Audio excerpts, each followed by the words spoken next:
Hiya, and welcome back to Home Somewhere Else.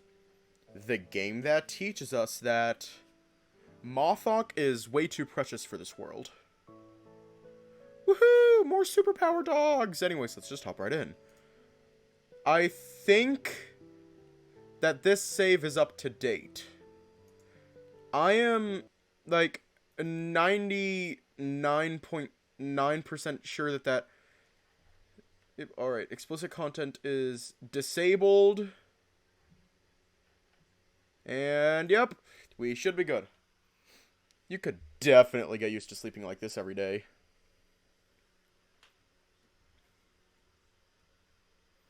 A cold, salty breeze blows past you, ruffling your fur. You can hear the sounds of waves breaking on the shore nearby, and the telltale scent of seawater dances across your nose. You can open your eyes now.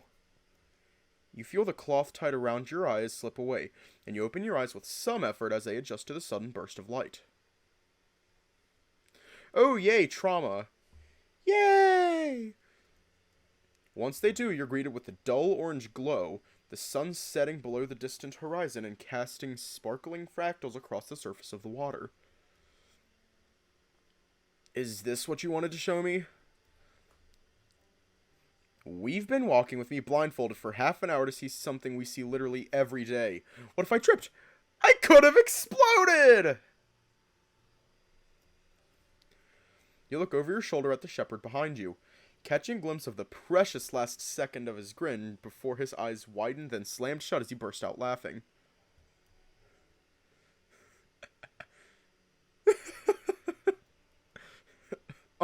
Honestly, if you managed to explode, that would have made you being angry at me so worth it. Can you imagine? You frown, playfully punching his shoulder, which doesn't even affect him. He still plays it up as if you've dealt him a grievous injury. Ah, come on, man. No need to be like that. It's a straight path towards your house, and you said you'd trust me. His giggle fits settling. He closes a small distance between you and throws his arm over your shoulder, pulling you in close. Besides, this is my way of thanking you for helping us nab second place.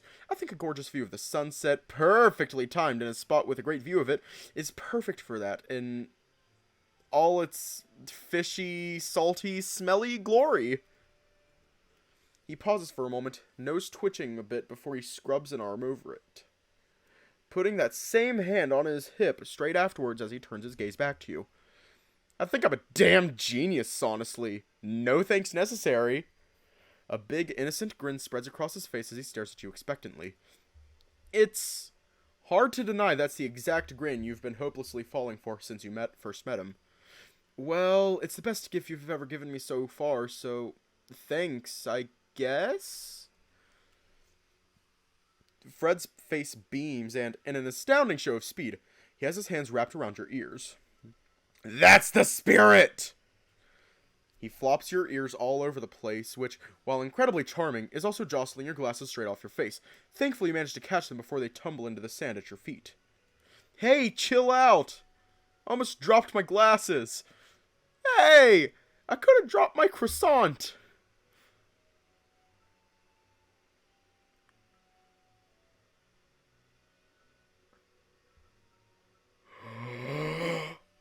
Yeah.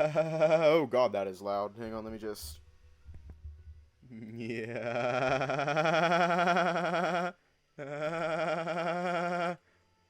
Idea. My croissant!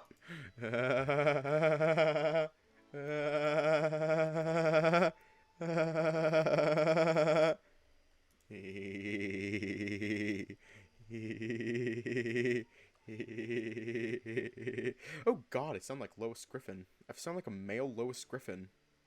Yeah. Yeah. Yeah. Oh god.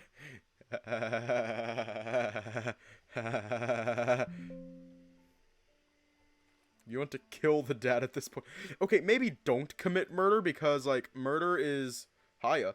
Murder is generally frowned upon in these United States. Murder is generally frowned upon in all 50 of the United States. And I don't know if you're in the US, but I'm pretty sure, like, everywhere in the world, murder is illegal. Anyways, here's the idea. Okay, maybe not Kathy. Oh, wait, you said you want to hear Kathy and Tony. Yeah, no, that is fair enough. Honestly, if it's the dad, I'm willing to spend, like, the rest of my life in jail. I am willing to.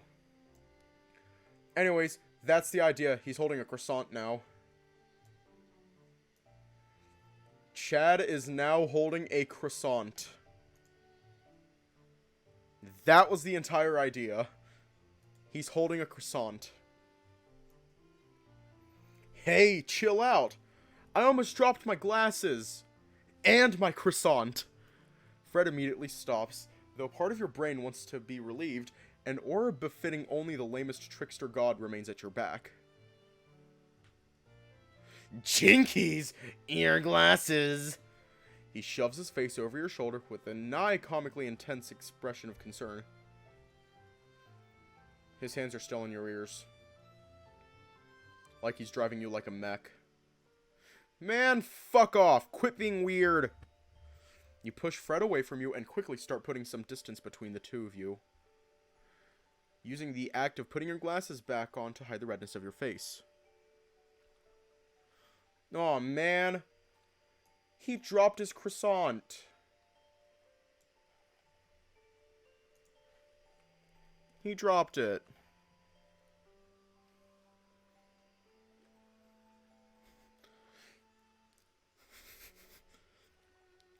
Like, Zoink Scoob! Hang on, I want to see if I can do, like, the Scooby-Doo voice. Like, no, Shaggy. Like, Zoink Scoob! What if Chad lost his glasses? You keep walking away, doing your best to ignore him, even though you can easily tell he's following right behind you. Don't follow me! I don't know you! Zoinkies! Zoinkies! I don't know, Raggy. We might have to play another riot roll bit. Oh god, I cannot do the Scooby-Doo laugh to save my voice. To save my life. I cannot do a Scooby-Doo laugh to save my life. Hang on.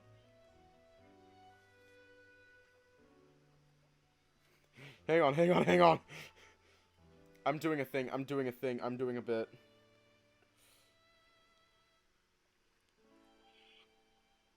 Is this the one that I'm looking for? Oh yeah, it is. Zoinkies! I don't know, Raggy. We might have to replay another roll bit.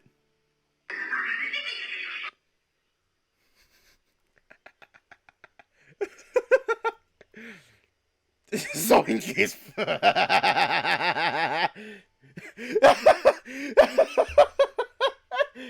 You nearly face-plant into the grass as you double over with laughter, clutching your gut as tears begin to stream down your face.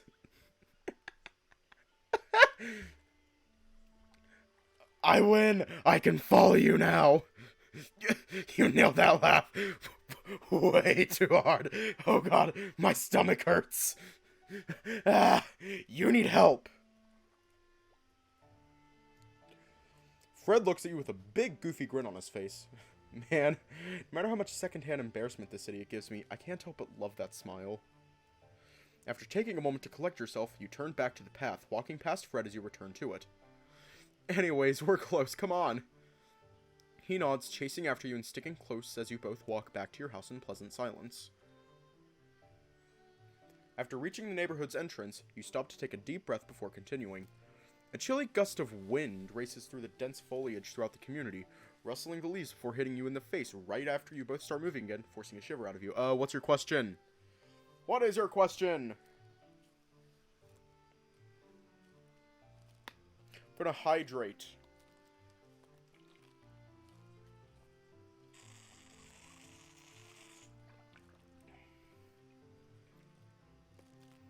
I think both.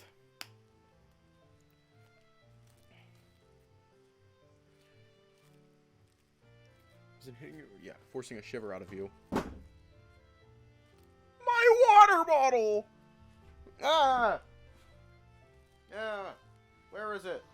Fuck, it fell. I got it. That was very rude. Just gonna... There. Now you can't fall anymore. Ah! And a small chuckle out of Fred. Aw, come on, Chad. It's not that cold, is it? For me it is. You may have been able to leave your jacket at school, but my fur isn't as thick as yours. I'm definitely not made for this kind of weather. You should let it grow out some more, then. I mean, look at me. I'd go so far as to say I'm actually kind of hot right now. Probably need to get trimmed soon, actually. That's not how it works, Fred. Dobermans have naturally short fur. Oh, right. Well, in that case, you can have all my trimmings. Ew. No, no, no, no, no, no. Just, oh god, just the thought of that is so weird.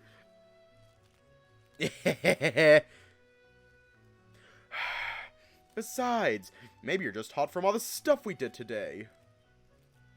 Very true. I do always go a little crazy during the school festival. Sucks it's going to be our last one, though. You glance back at him, catching his ears drooping and a somber expression across his face. It only lasts for a second before his trademark optimism springs forth again.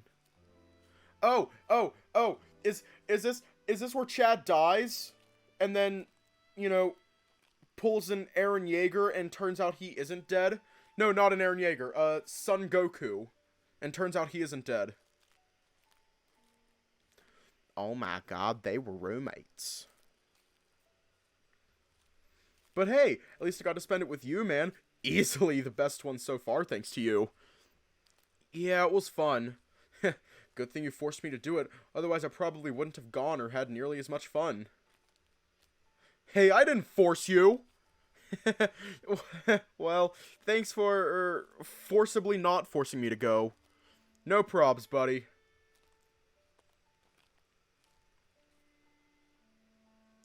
Chad dies and comes back stronger. Chad dies and comes back as Jesus. No, he pulls a Jesus and, you know, doesn't die. Hang on. Not gonna lie, I kinda wanna twin with Fred right now. Because, like, I don't know if you know this, but I have a side cut. So I kinda wanna twin with Fred right now, like, as much as I possibly can. So I just took my hair down, because I had it tied back. Hang on, let me just, like, muss up my hair a bit, put some in my face. It's way too long, but it's something. If anything, I'm possibly twinning with... I'm trying to remember his name. What was his name? Remember the flowers? Cyrus. Should I, like... Hiya. Should I, like, turn on the webcam and show you my very poor attempts at twinning with Fred? My very poor attempts. Hang on, let me put some over the cut itself. Put some hair over there. Even though I'm definitely going to regret it because... Put up the face cam. Alright. My very poor attempts. At twinning with Fred. These are my very poor attempts at twinning with Fred. Just my very poor attempts at it. I am very bad at this. Yeah. No, I wasn't joking, by the way.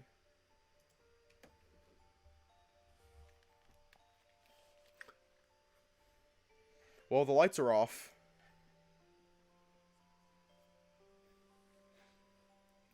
The small talk continues as you walk, finally arriving at your house's front gate. Alright, thanks for everything, Fred.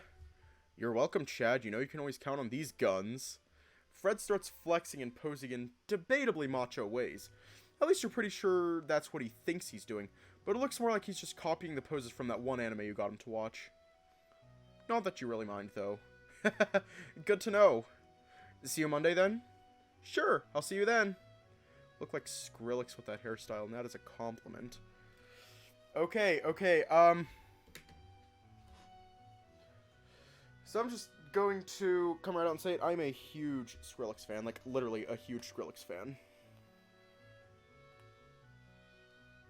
Like, I'm pulling my hair back right now, actually.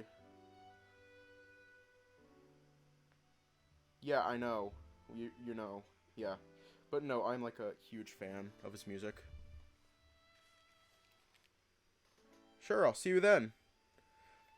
He extends a hand out to you, which activates the hidden process in your brain he'd installed. Without hesitation, you reach out, clasping your hands together before curling your fingers in, pulling against one another for the briefest of moments before finishing with a fist bump. See ya! Byes! Fred spins on his heel, jauntily marching away with a noticeable pep in his step, and a peace sign held up over his shoulder. I'm going to turn the sensitivity on my microphone back up. You let out a chuckle, shaking your head before turning back towards the gate and passing through. Your good mood is instantly cut short, though, when you realize 2 extra cars parked in the driveway. Your dad's friends must be here. Great. The drunkards are here yet again. It's so early, too. Why the hell are they even here? After a moment's hesitation, you steel yourself and climb up the stairs to the front door. You take a deep breath, twist the knob, and step inside. The first thing you see is your dad rummaging through the fridge. He peers over his shoulder at you and you quickly look away. If only you'd met his gaze, you'd have seen that cold, empty look in his eyes. Hello.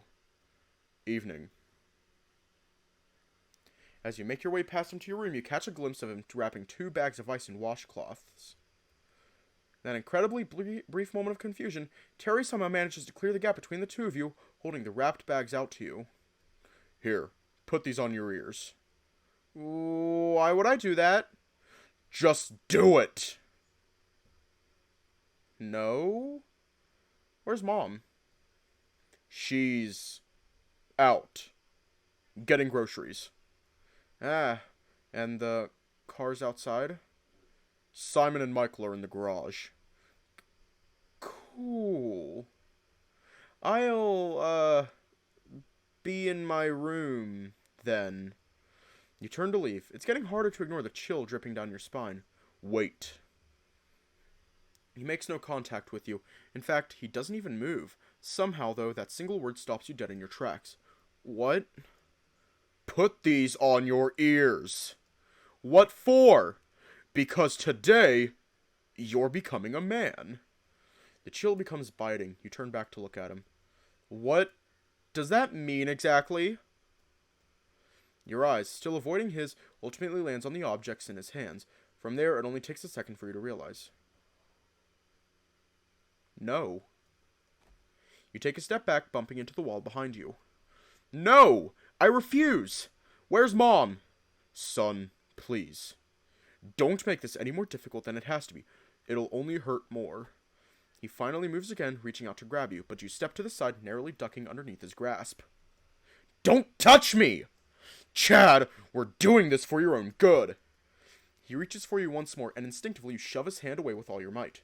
I said, don't fucking touch! You finally look up to his eyes.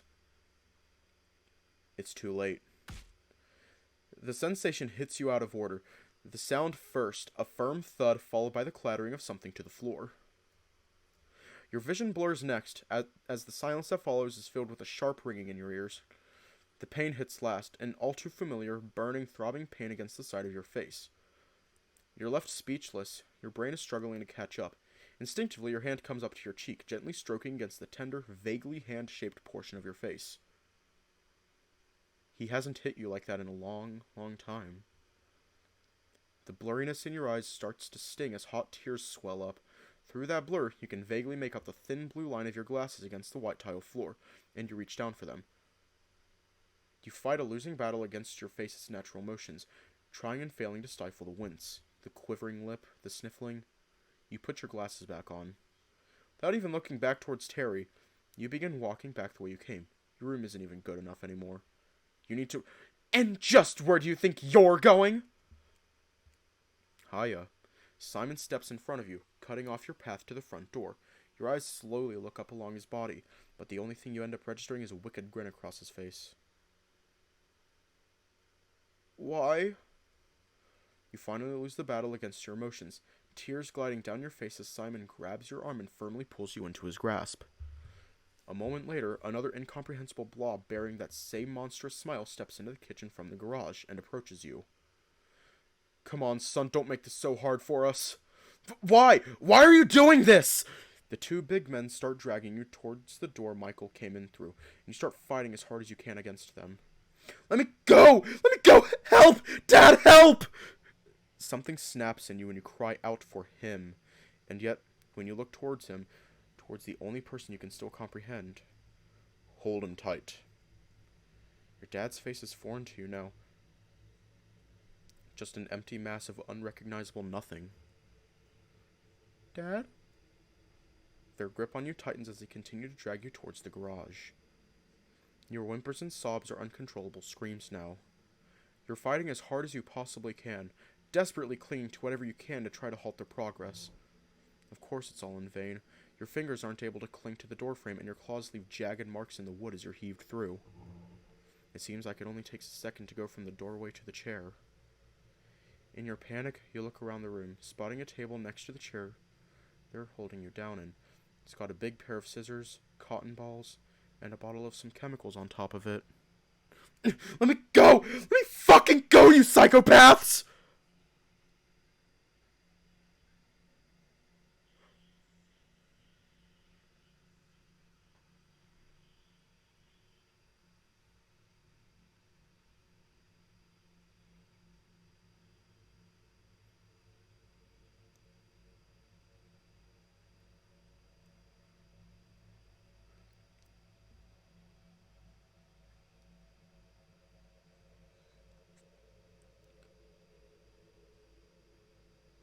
Simon holds you down while Michael grabs something from behind you.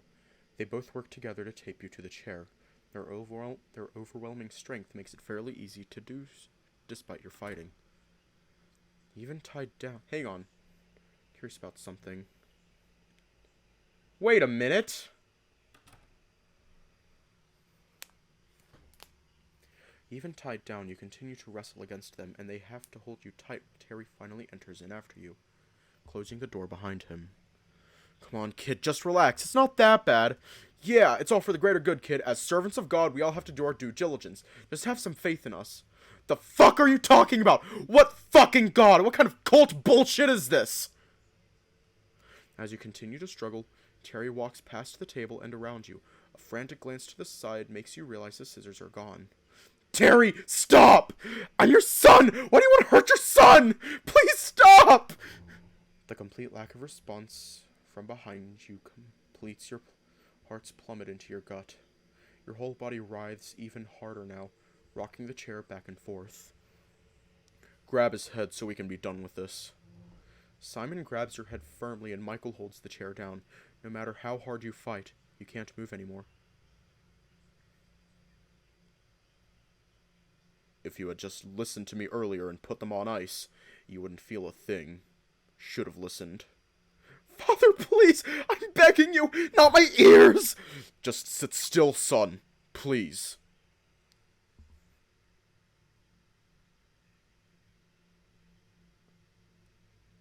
A hand lands on top of your head, two fingers examining one of your ears. In one final last-ditch effort to make this all stop, you scream as loud as you possibly can, fighting with all your might well past when your lungs have run out of air. Simon adjusts his grip on your head to clamp your muzzle shut, holding you firmly in place. Relax, kid. It'll all be over soon. You'll thank us later once you realize how good you've got it. Some of us have to earn our salvation. Terry wets one of the cotton balls with the chemical in the bottle, wiping it around your right ear. You try to move your head away, but all you succeed in doing is making your neck hurt even more. Alright, it's going to sting for a little bit. Just deal with it. Terry grabs the tip of your right ear, pulling it upwards. You have only a split second to feel the cold steel of the blades against your flesh before...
All I'm going to say is this.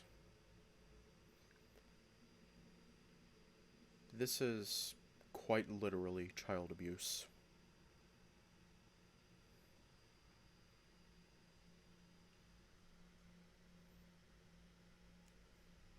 Three clicks. The pain is immeasurable.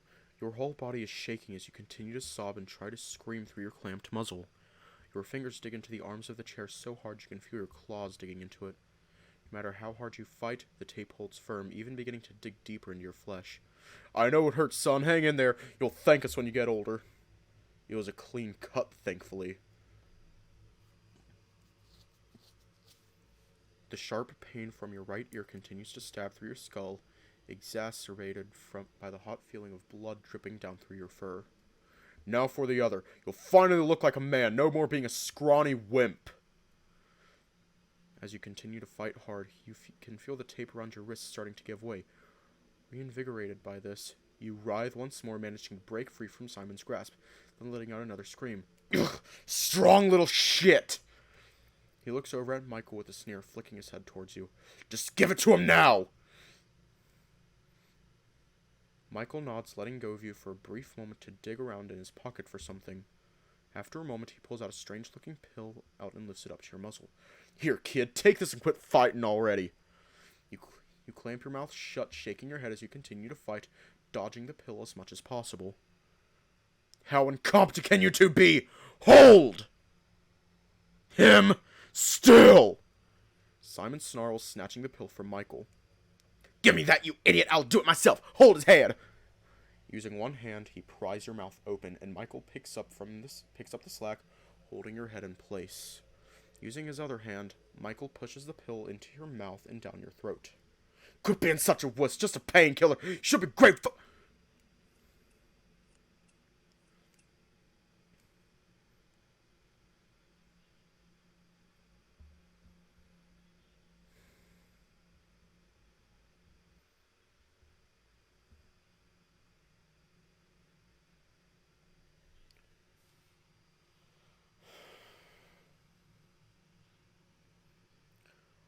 Honestly, I'm not gonna lie, it's actually getting a little difficult to read this. So, for a little bit, I'm just going to... Actually, no, I'm not going to do that. Searing hot pain pulses down from your left ear as the scissors start slicing through it. And in a moment of lucidity? Instinctual reaction? It's hard to tell why you did it, but something in you compelled you to bite. Several things happen at once immediately afterwards. The sharp, searing pain in your left ear is replaced by a blood-curdling howl of sheer agony, as your hands, instinctually for sure this time, rip out of their restraints and clamp around your own throat. Your body heaves forward, every part of you inside and out, rejecting the foreign matter in your mouth.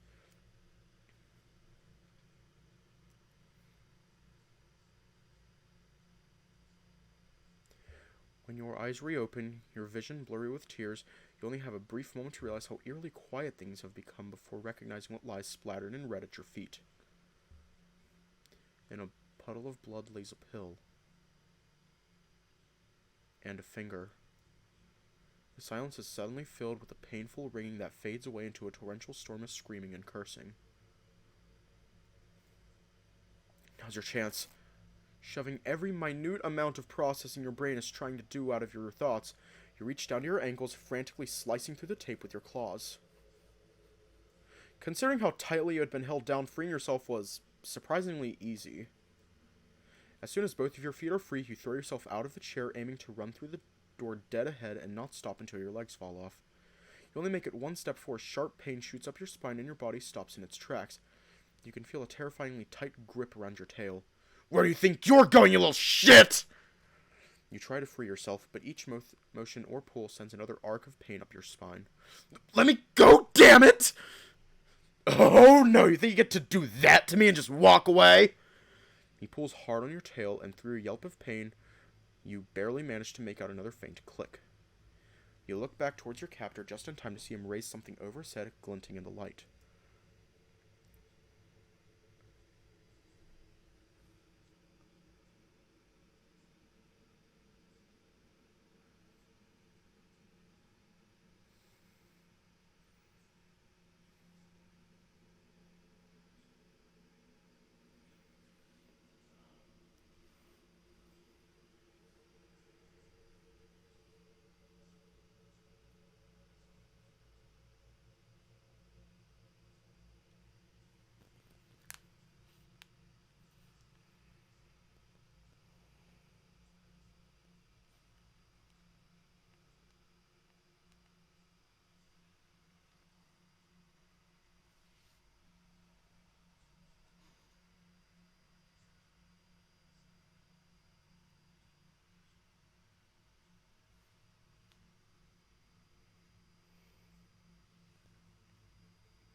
Alright, boys. Alright, boys.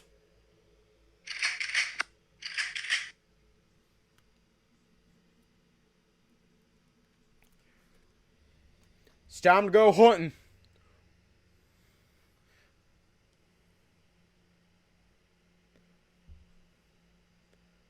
Hiya. So the poll is actually going to go on for a bit longer.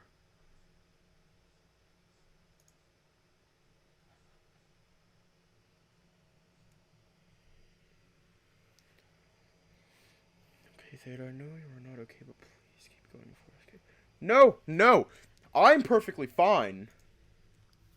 I'm perfectly fine. However,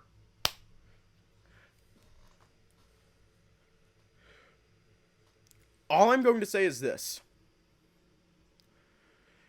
In my mind, you are to never, ever lay your hands on a child in a way that is intended to hurt them.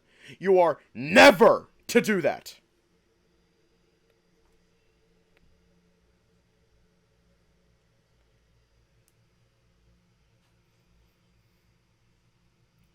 And because of the fucked up bullshit that Terry is doing right now,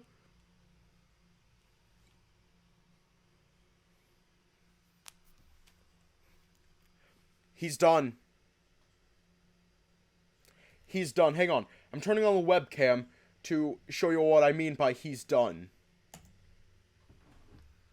He's done. Done.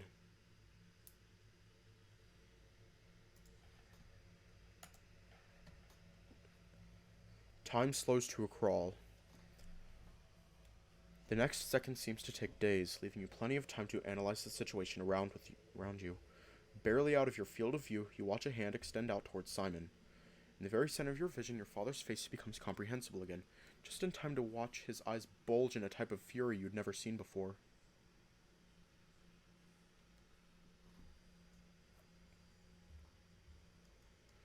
You spend so much time analyzing that expression, actually, that your many days spent in that single second tick away at light speed, making you completely forget about the madman right next to you. That is until... Let's see how you like, you worthless little fuck! The next second passes so fast, you're certain you've traveled through time. You find yourself on the floor. Your mouth is open so wide. You're certain that you're wailing like a damned soul in the fiery pits of hell, but you aren't. You aren't even breathing. You can barely make out the sound of something dripping in the cold concrete floor through the ringing in your ears, but beyond that, no.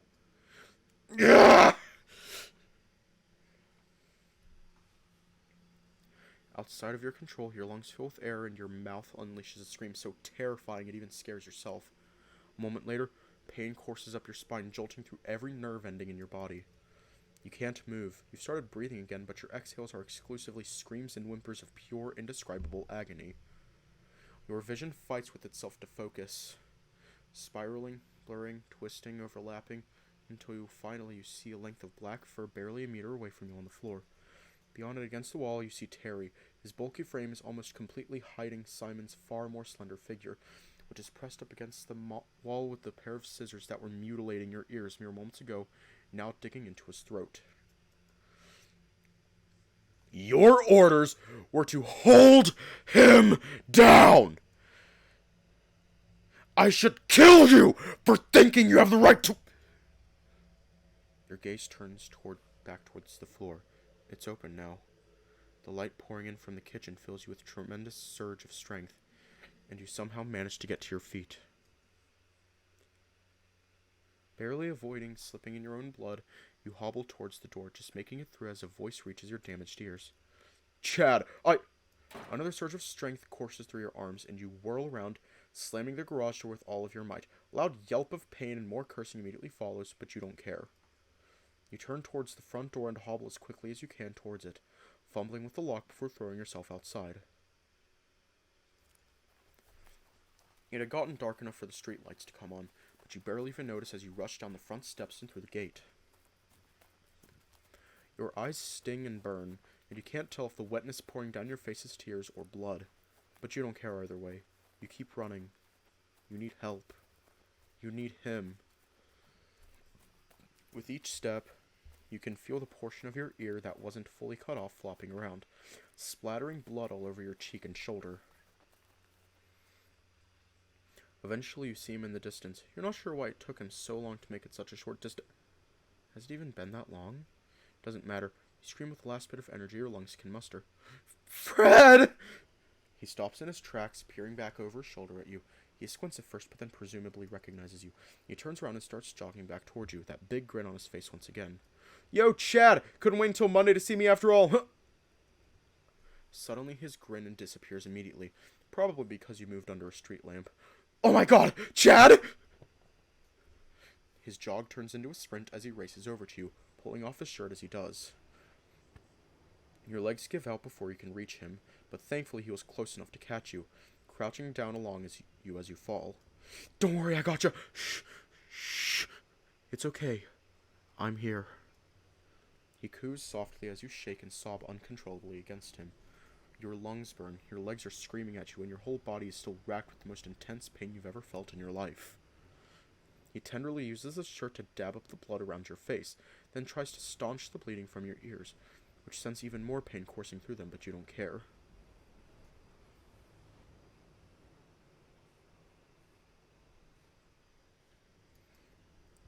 What happened to you, Chad? Upon receiving no response, he curses under his breath, holding his shirt around your ears while he pulls out his phone, rapidly tapping on buttons before holding it up to his ear. Come on, pick up! It takes a moment, but the call apparently connects. Theta, you are awesome. I'm looking forward to see the new VN that you will do. Okay, thank you. It takes a moment, but the call apparently connects, and Fred begins talking rapidly. Mom, I'm coming to you with Chad. Be ready for us. His ears are all messed up, and... oh my god! His tail is gone! The call barely lasts a few seconds before he flips his phone shut and shoves it into his pocket. He carefully stands up, turning around and helping you up onto his back. Don't worry, buddy, you're going to be okay. Hang in there. He turns back around towards the seawalk and begins to run, keeping a tight grip on you. You're in so much shock and pain that you barely even register what's going on. Yet, despite that, you cling as tightly as you can onto Fred's neck, letting the rhythm of his jog slowly ebb away the last remnants of your tattered consciousness.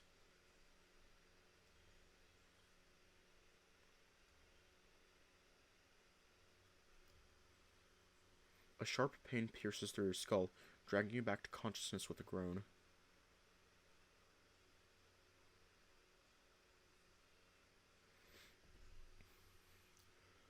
You open your eyes, your senses slowly returning to you.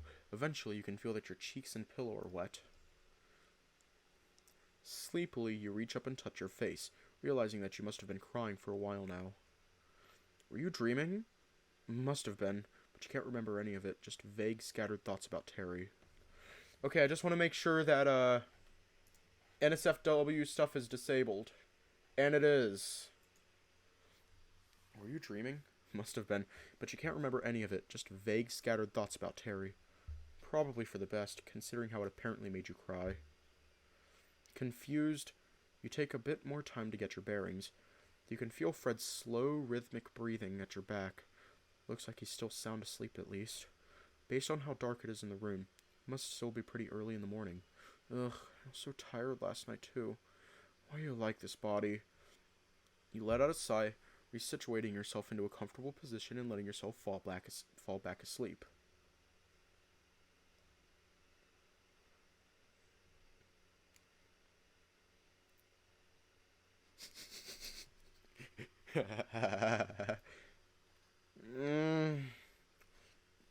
Something is shaking your shoulder. No matter how hard you try to ignore it, it keeps demanding your attention. Eventually, you relent, forcing your eyes back open groggily. You slowly sit up with a sigh that transitions into a yawn, rubbing at your eyes and stretching. Just let me sleep, will you? Well, might as well go get some water since I'm up. Maybe that'll help this headache.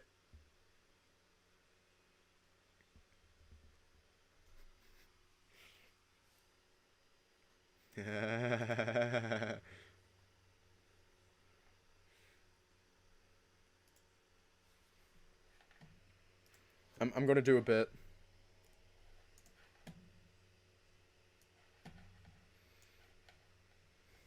This is Mothock. We all love Mothock. Hang on, I'm doing a thing.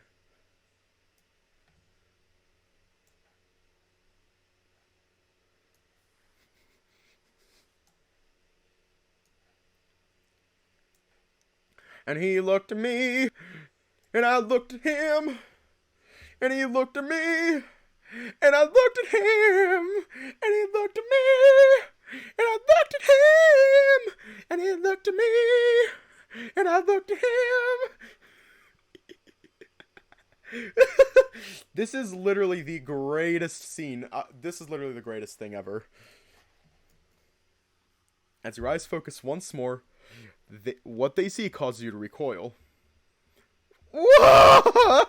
You scoot backwards, slamming hard into the wall behind you as your heart hammers inside your chest. As your brain processes what it's seeing, you realize, Mothock!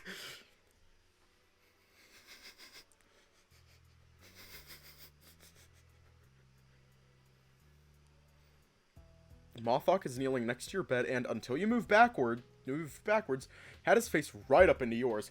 Your eyes are still sleepy looking, but behind that, he seems pretty excited that you're awake. Just how long has he been sitting there? What are you doing here? Another sharp pain shoots through your skull, this time worsened by you having accidentally bashed it against the wall. Ah! My head! You shake your head lightly, which thankfully manages to alleviate some of the pain. How did you manage to get in? Mothock looks back at the door, then points toward it, and... Tree... What? You feel a familiar tingling sensation in the back of your mind. It's the voice you just heard came from inside you. You look down at Fred to see if it was him playing some kind of trick on you. He's still asleep. Fred, wake up. You prod lightly at his shoulder, attempting to wake him up, but he doesn't respond. Come on, man, stop joking around and wake up. You shake him a bit more firmly, but there's still no response. All the while, Mothock keeps his eyes on you expectantly, patiently waiting for your attention to return to him. Tired. You hear that voice again in your head, and now that you know for sure it's not Fred, you break out into a nervous sweat. Who is... As you scan the room, your heart pounding, Mothock catches your eye with a little wave, then points toward himself with another hand.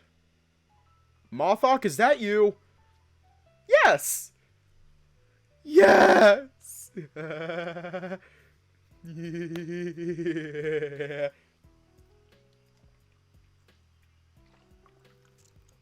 Yeah.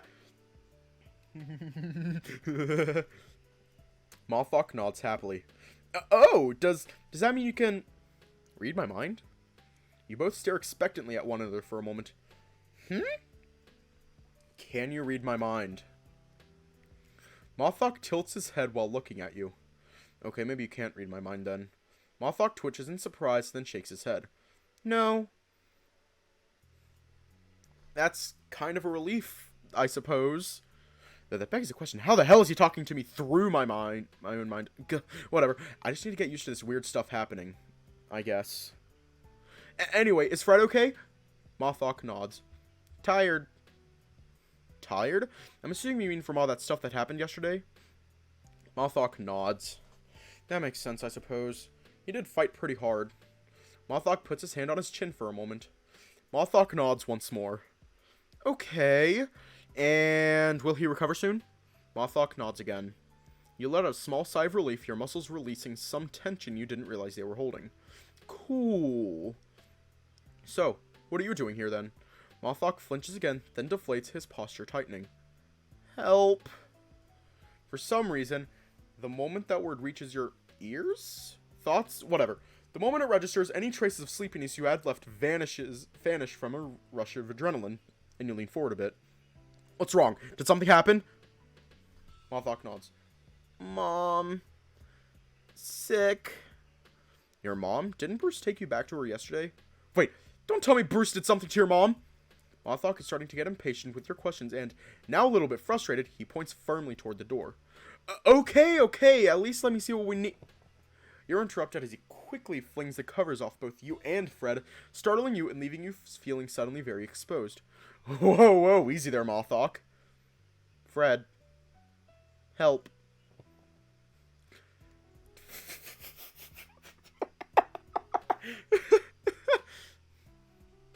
Without another word, he stands up, lifting Fred out of bed, which somehow still does not wake the man.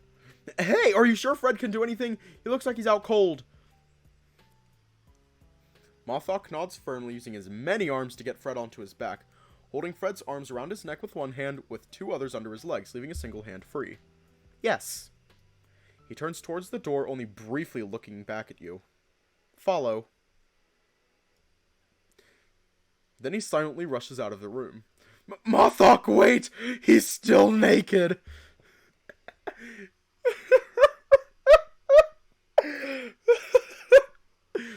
You quickly scramble to your feet. Chad? Who the hell are you talking to up there? Oh, shit! Hearing that familiar voice jolts you even more, your thoughts becoming a chaotic mess of panic. What do I do? What do I do? Oh god, oh shit, oh fuck, what am I supposed to do now? I can't let her see Mothock carrying a naked Fred. How the hell am I going to explain that? Why the hell is she here so damn early anyway? Hey, is Fred up there with you? Send that little bitch down here. Fuck. I need to get my clothes. You race after Mothock. Once you reach the living room, you can see he's going for the open balcony doors on the other side. You rush to intercept him, blocking him off. Wait, Mothock, you can't jump out of the window! Safe. I don't care if you gone in without trouble. You can't leave with Fred naked, and people will definitely be able to see you now in the daylight. I know your mom needs help, but right now, you need to hide. We can't let Jenny see you here, otherwise she'll... Before Mothock can respond, you hear the sound of keys rattling outside the door. Open this door, you lactose intolerant! Hang on. Open this door, you lactose intolerant milk drinker! Wait, Jenny, I'm naked! Then go get dressed, goddammit! I bet there isn't much to look at anyways. Shit!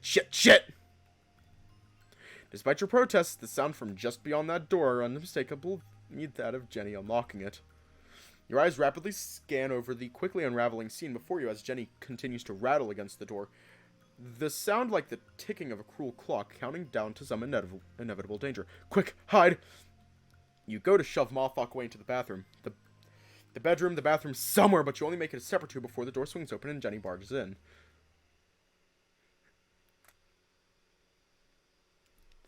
Hang on. I'm curious about something. I'm going to turn on censor real quick. I am very curious about something.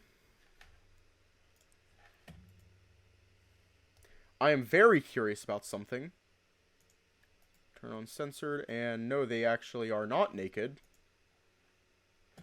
This entire situation is hilarious. It's like some rom-com bullshit.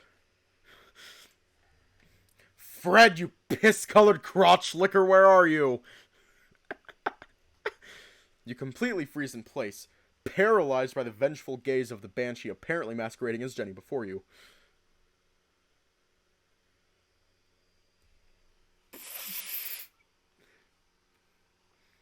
Despite the hulking naked moth next to you, who also happens to be carrying an equally naked Fred, Jenny's eyes remain solely on you. Instinctively, you cover up your crotch with your hands. Wait, Jenny, I can... Shut up, Chad. Where's Fred? You raise an eyebrow, glancing over at Mothock and seeing that he hasn't shown any sort of reaction whatsoever. You look back at Jenny, who stomps forward past you, her hands on her hips as she scans the room judgmentally. Jen... Actually, you're on the hook, too! Muscle Dobby, bitch! She suddenly whirls around, approaching you and pressing an accusatory finger to your chest. You step back a bit in shock. How dare you both leave me hanging yesterday? She backs off, if only to begin stomping around the room, ranting. After all the trouble I went through to... As Jenny scolds you, you take another look at Mothock and see him casually trotting towards the balcony doors. And I did it good, goddammit! I'll have you know I graduated top of my class and the... You awkwardly sneak in front of Mothock, quietly closing the doors. Mothock glares at you for a second before turning around with a huff. And you know what pains me the most, Chad? You slowly make your way over to the fireplace to get your clothes while she's distracted. What? It's that despite all of this, I still... As you make it over to your clothes and start getting dressed, you watch as Mothock calmly walks in the direction walks directly in front of Jenny, interrupting your view of her for a second, and yet Jenny doesn't react at all. I am so fucking confused. Hang on, I didn't read that. Jenny continues to rant as you get dressed. Most of her words going straight through your head since you're more focused on Mothock. He's heading back towards your bedroom, realizing there's a window in there. But you can tell that as the rant continues, it gets more and more nonsensical. Once you're finally dressed, you let out a long sigh, scratching at your cheek with a finger. You haven't showered yet, and it looks like it's going to stay that way. And that's how you make a lemon pie with beans instead.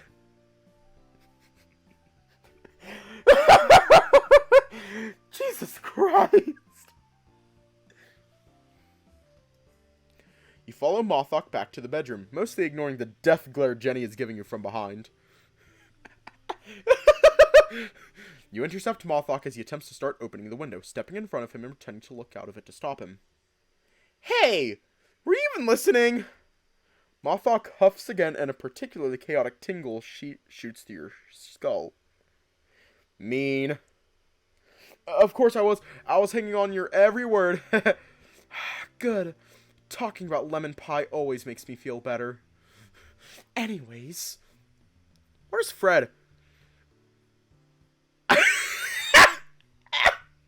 Oh my god! Oh my god! Oh my god! Oh my god! I am seeing stars right now! Fuck! Where's Fred? I need to spank his sweet, juicy ass. Don't just stand there eyeing me. Go get him. I brought strawberry waffles for breakfast and they're so lonely downstairs getting all... Oh my god, thank you for the follow. And they're so lonely downstairs getting all cold and gross and stuff. And we need to go over the next phase of our plan for... strawberries.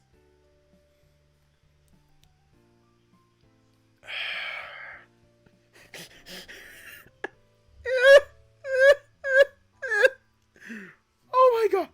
You must have spaced out for a second because when you next glance towards the door, it's opened wide again and Mothock is nowhere to be seen. Oh, fuck me.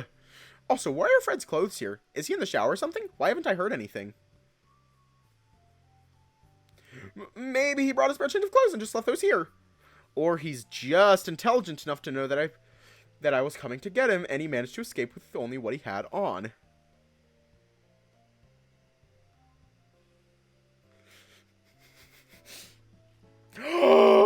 That's why you were so close to the window. You guys are definitely working together on this, you assholes.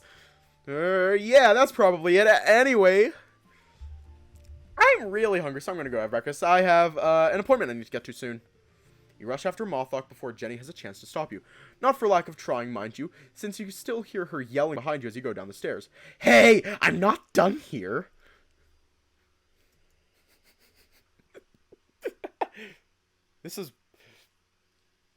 This is some Looney Tunes bullshit. As you burst back into the main room of the cafe, you see Mothock wiping his hands with a napkin. His face is covered in both a tremendous amount of crumbs and a very pleased expression. Wait, you have a mouth? Jenny is hot on your heels, arriving only a few moments later. Strawberries.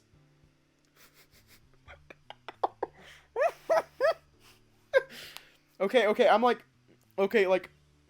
I don't know why, but the first thing I notice about Mothock's character design is his nipples. I do not know why.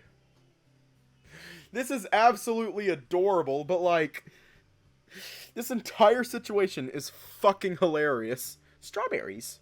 Strawberries. This man knows his priority. With that last word, Mothock finishes cleaning himself up and heads towards the door with an unconscious and apparently equally invisible, somehow, Fred still in his arms. Alright, let's see then. Mother trucker, dude! You ate all of them, you asshole! How can you be that hungry? Strawberries. Heart. I'm a growing boy. I need lots of food so I can grow up big and strong. You're screwing with me, aren't you?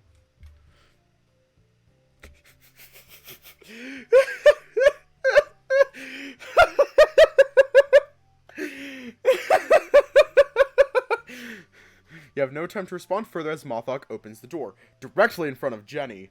You can probably safely assume that looks like the door is opening on its own to her, so you cut Mothock off and grab the doorknob yourself. I'm deducting the cost of that food from Fred's pay now, damn it! I was really looking forward to that waffle, jerk! Mothock squeezes past you when you follow him outside, turning back one last time to Jenny. Where the hell are you going in such a rush? To meet with Fred. We'll be back later. That wasn't what you told her earlier, but she apparently wasn't paying much attention then, since she doesn't react to the discrepancy now. Chad's mind fuck, why are you doing this to me? Jenny lets out a deeply offended gasp as you start to close the door behind yourself. Bitch! So you do know where...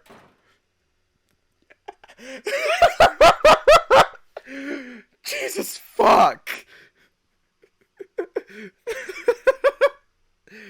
Zordy, if you're watching this, that was the greatest scene I have ever read.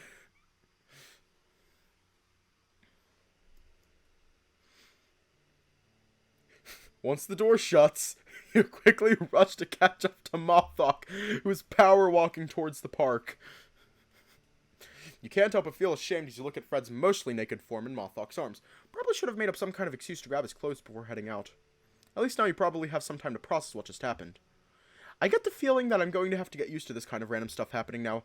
I really don't know how I feel about that. Guess I just have to roll with it. Can't hurt to have some kind of explanation, though, right? I suppose Mothock can make himself invisible or something like that. Jenny couldn't see him or Fred, which means either...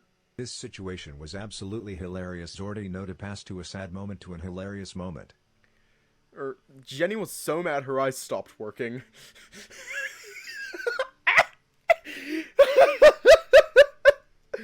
I think the former makes my head hurt less somehow, so I'll go with that. Not like that explanation really explains much, though. I suppose I can just ask him later on, but something in my gut tells me that wouldn't be much help either. Walking through the streets, you're finally able to get some hint towards what time it is. Here and there, younger people in uniforms are all heading towards the school, so probably around 9 a.m.? It's still way too early for all of this. Thankfully, none of them noticed Mothock or Fred, so his invisibility seems to be holding out. That's at least one less headache to worry about. Soon after, you've arrived at the park's lookout. Mothock points high up to the mountains, presumably around where you were yesterday. Mom, so she does live in the mountains after all, huh? Mothock nods. Alright, let's go quickly then. Hopefully there aren't any more monsters. Mothock shakes his head with a level of confidence that's hard to ignore, but you remain skeptical. Mothock reaches out, grabbing your hand and dragging you down the path, forcing you to jog a bit to maintain your balance and keep up. Whoa there, Mothock! I know my way down the path, okay? He looks back at you, tilting his head in a satisfied way with proud eyes, then turns back to the path. Oh, are you making me invisible too? I suppose that works. You continue to move in silence while Fred continues to snooze peacefully in Mothock's arms. You figure Mothock must be keeping him warm because he doesn't even look uncomfortable. When you reach the bridge, Mothock slows a bit, turning back towards you as if to check that you're still there, even though his grip on your hand is still firm. Don't worry, I'm still here, Mothock. Come on, let's go. If your mom's sick, then she's the priority right now, not me. Mothock nods. You nod and turn and go to walk ahead, but are stopped only a few steps in front of where you reach the... steps in when you reach the full length of your arm. What is it? You look back at Mothock, seeing him staring intensely and rigidly forward. You follow his gaze, and... you notice Thony and Doosan walking your direction. Alright! Let's go. Alright, let's go. It's time to fuck up Doosan.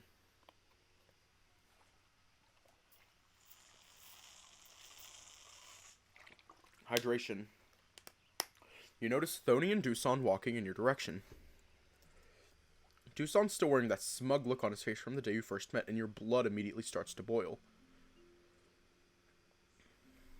Bitch! Hi, bitch! They get closer and closer, not acknowledging you or Mothock at all. In fact, they pass right by you without even batting an eye. You smug piece of shit! Don't ignore me, you fuck!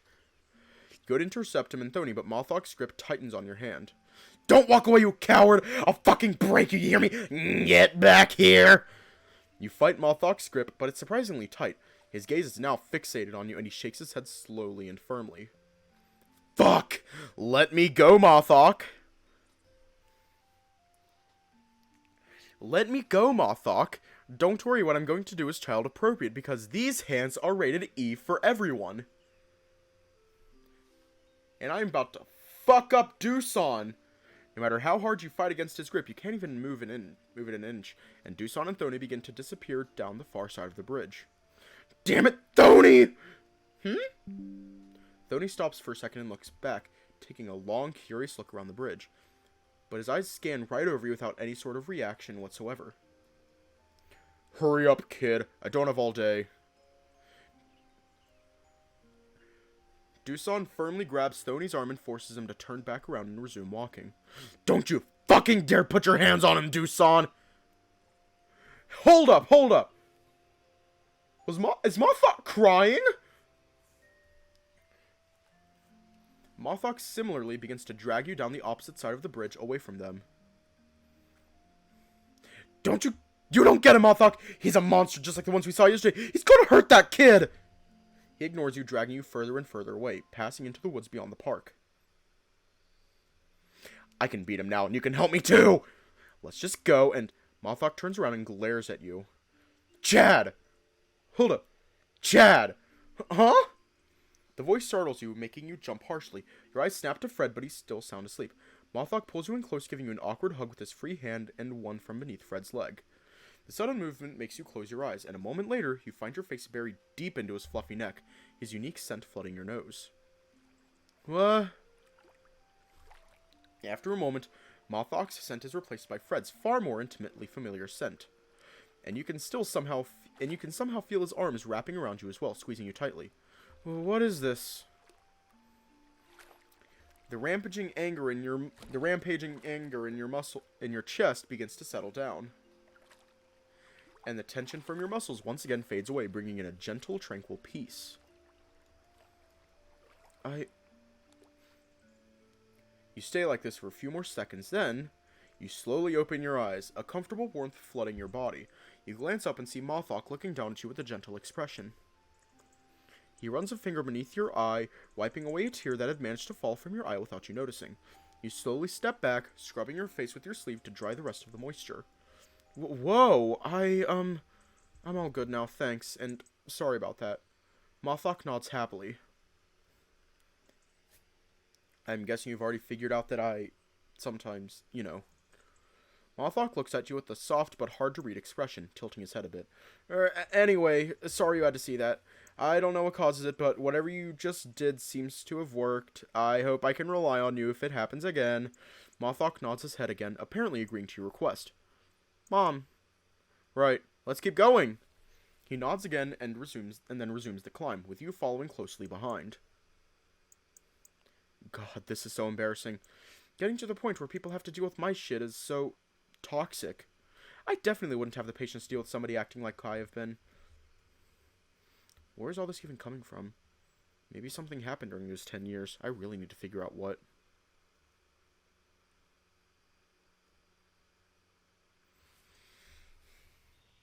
After climbing the mountain for what feels like hours, you finally reach a familiar landmark. The lake! Scanning the area fills you with a strong pang of guilt. You never had much time to appreciate how it looked before Bruce attacked, but you can definitely tell the battle had done a number on the area. The ground is covered in massive holes. What parts are instead suffocated under dying roots, upturned earth, or poisoned beyond recognition by the hyena. Wow, we really messed this place up, didn't we? Mothock nods solemnly, scanning over the destroyed mess of a battlefield. Oh? Your attention snaps to Fred, finding him finally stirring from his deep slumber. Fred, you alright? Fred, wake up. You reach up and put both of your hands on his cheeks, rapidly patting them back and forth in a rhythm. Wake up, wake up, wake up, wake up, wake up, wake up, wake up, wake up, wake up, wake up, wake up. Fred frowns and pushes your hands away, then adjusts himself a bit before attempting to fall back asleep. Mothock starts looking frustrated, jostling Fred a bit himself, earning a grumble from the shepherd. 5 more minutes. Mothock walks over to the shore. Then he pulls Fred off his back, holding him forward and under his arms. What's for breakfast? Mothock looks back at you for a second, and instantly you've never been more sure of anything he's ever implied with a stare. It says, should I? Absolutely. Mothock nods gleefully, then turns back to Fred just as he yawns and slightly opens his eyes. Oh, hey, Mothock. Hang on, I gotta rewatch that. Just. Oh, Jesus, fuck.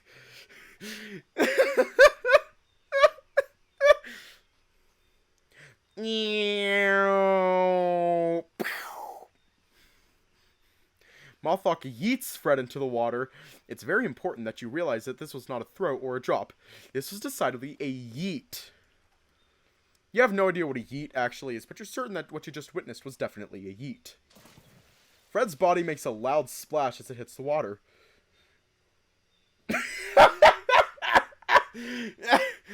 There's a brief moment of silence. Then Fred bursts from the surface of the water, scrambling towards the shore in a babbling panic, coming to rest on all fours a few meters away from the water. Cold! That's so cold! Who the hell? Are you awake now?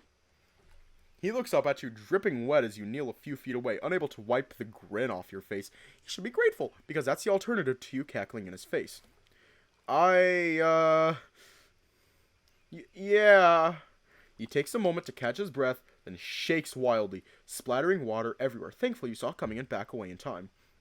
You walk over to him after he's done and help him back to his feet, as he scans his surroundings with confused eyes, shaking and rubbing his arms. We're back in the mountains. Mothock brought us up here because his mom apparently needs help.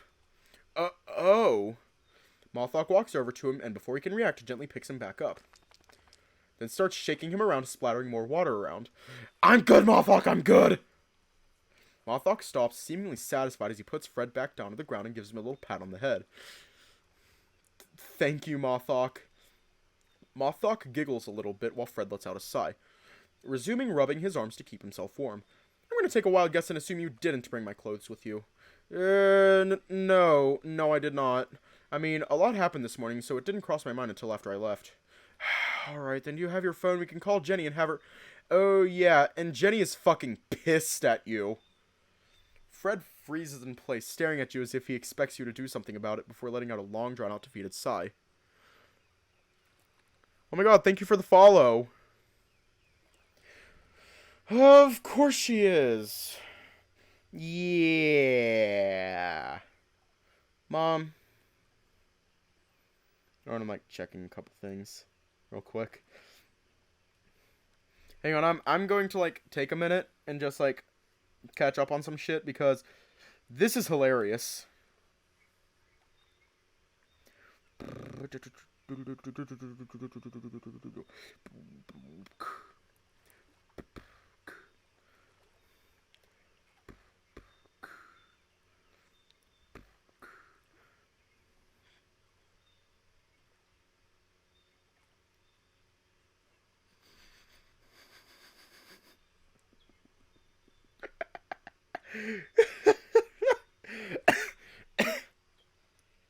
Hiya. Yeah, you missed the eat part. It fucking killed me. Like, I fucking died.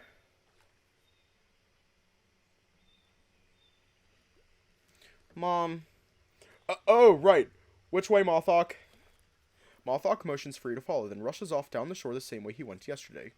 You nod, then turn back to Fred, extending your hand out to him.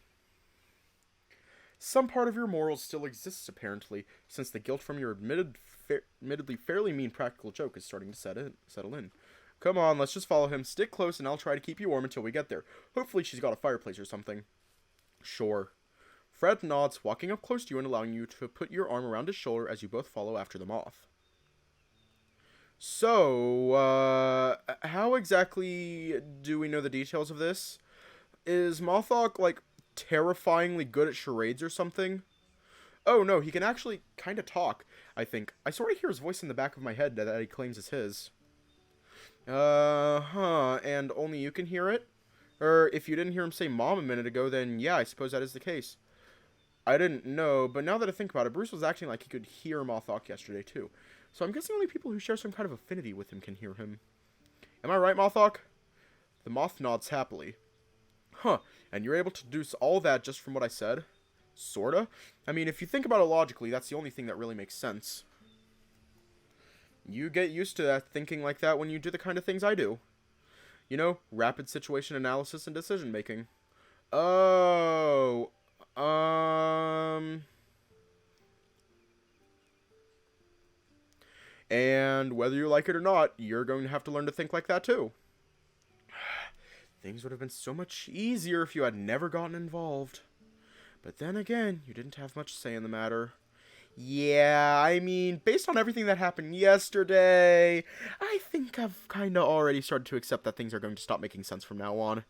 Yeah, but you get used to it after a while. Thankfully, you have me to help make it easier. I mean, your explanations are kinda shitty. That RPG analogy made no sense at all, and... I know, I told you I suck at this, didn't I? Mothock laughs and you can't help but join him. I know. Still, I appreciate it. No probs, man. And who are you laughing at, Mothock? Mothock flinches while walking. He breaks away from you, hustling up to Mothock with a devious grin. Guess we'll have to become more fond of each other so I can hear all these mysterious secrets you and Chad get to share without me, right? Fred reaches out and begins to tickle at Mothock's sides. Mothock giggles and playfully attempts to shy away, but Fred remains persistent. Surprisingly, Mothock seems to be enjoying himself. You can't deny that it's a pretty cute sight. Even after a decade, you still do that, huh? You'd think I'd learn after getting whacked that one time, right? But I can tell that Mothock's a good boy, ain't ya, Mothock? Fred continues to assault Mothock with tickles as the moth tries and fails to stifle his giggling. He's so cute. For someone who is so deeply asleep not too long ago, you sure are energetic. You do realize that doing that while naked is probably assault, right? I mean, Mothock is naked too, so if you ask me, you're the odd man out here. Ugh. Shut up. Fred chuckles to himself, then finally relenting his playful assault, you catch up, walking in line with them and leaving Fred in between you and Mothock.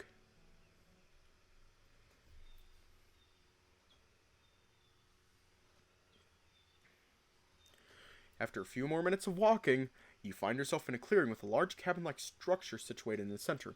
For some reason, it feels strangely familiar. As you follow Mothock up to the cabin, a look of confusion spreads across Fred's face. Wait, this is Bruce's place. What? Mothock, your mom lives here? The moth nods, beckoning you to continue following while pointing towards the cabin. Then, he climbs the steps out front and pushes straight through the front door. Fred follows close behind him, while you awkwardly stand outside, hesitant to go any further. After a few seconds, you realize that you don't really have a choice. So, against your better judgment and every fiber of your being telling you not to, you head inside.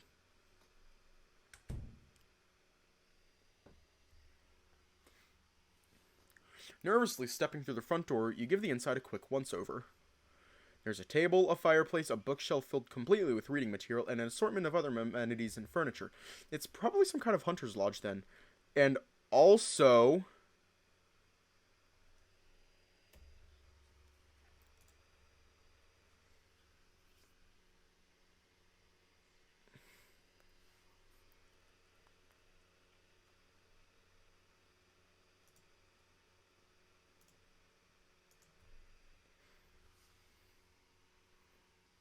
Respectfully, Awuga.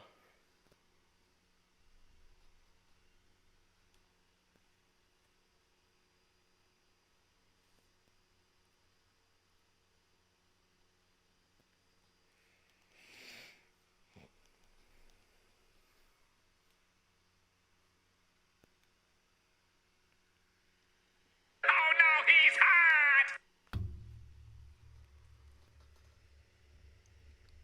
Don't worry, I am respectfully hiding in a disrespectful manner. I am respectfully staring in a disrespectful manner. Furniture, it's probably some kind of hunter's lodge then. There's a table, a fireplace, a bookshelf filled completely with reading material, and an assortment of other amenities and furniture. It's probably some kind of hunter's lodge then. You finally notice that one of the beds is occupied, with Fred and Mothock standing on either side. Bruce lays between them, shirtless, with a blanket covering his lower half. What catches your gaze most, though, are a pair of long, whisker-like appendages extending out from the sides of his muzzle. They seem to be ambiently wiggling around on their own, and each bears a sort of tiger paw at the end, which is definitely something new. He also has a pair of eerily familiar striped tattoos across his shoulders.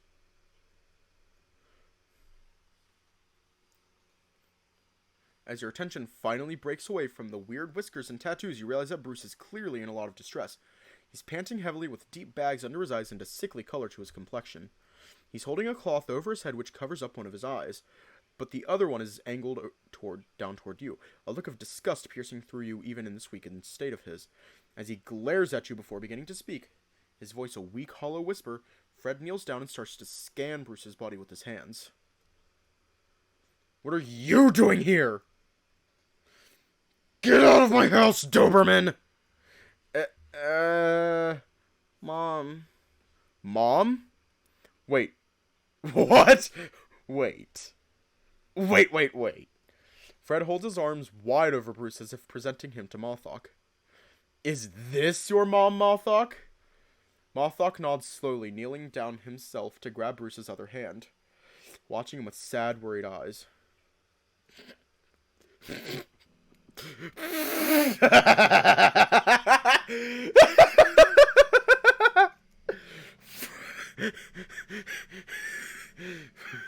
Fred doubles over, cackling, nearly pressing his face into Bruce's exposed stomach before flopping backwards onto his ass, clutching his gut as his laughing fit continues. Bruce's one eye moves away from you down to the crumpled puddle of cackling shepherd next to him, somehow mustering up even more disdain than when he was looking at you just a moment ago. "Had I the strength, I would kill you both where you stand." No fucking way!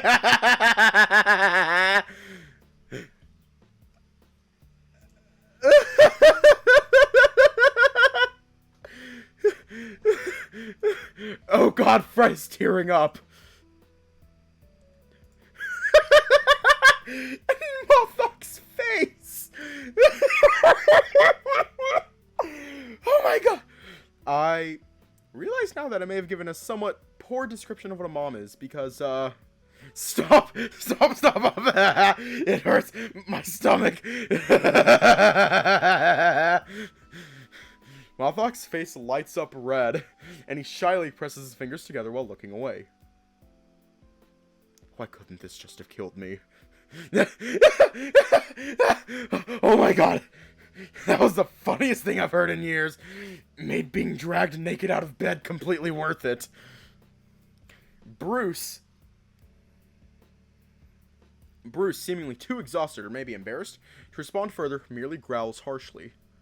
"So, I suppose that means Bruce is the one who's sick. I mean, just based on how he hasn't killed me yet." "You know damn well I would, Doberman." "Right, so are you actually able to help him, Fred?"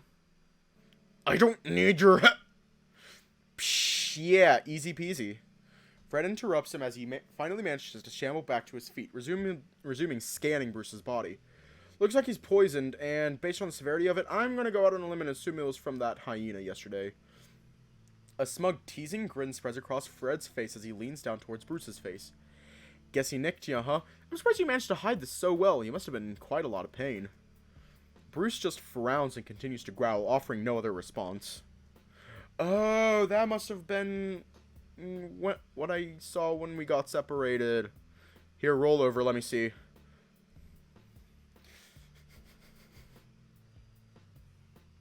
Yeah. With some help from Mothock, Fred rolls Bruce over onto his side.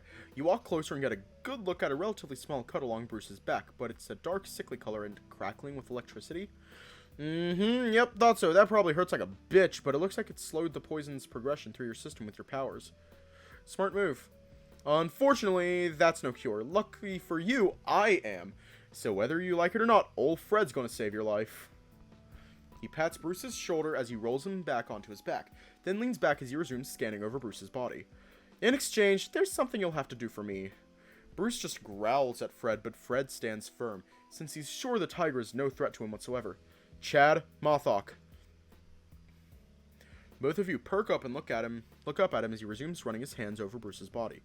I'm gonna need the both of you to go get me a sample of the hyena's poison. Wait, they can't! They can, and they will. Mothock, do you know where your mom's special grove is? Mothock nods firmly as Bruce bares his teeth, earning another giddy grin from Fred. I almost called him Finn. Mom. Good. Please take Chad there and get me some poison off the body. I only need a little bit, but be careful since I'm assuming it's still fairly volatile. Here. Fred puts his hand on the ground and the ground rumbles a little, followed by some strange crackling noises from just outside the lodge. Don't you dare grow any of your...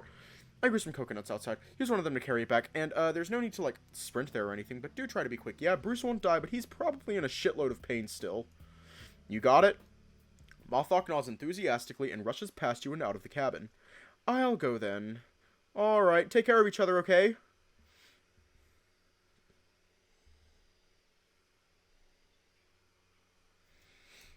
Sure, be right back.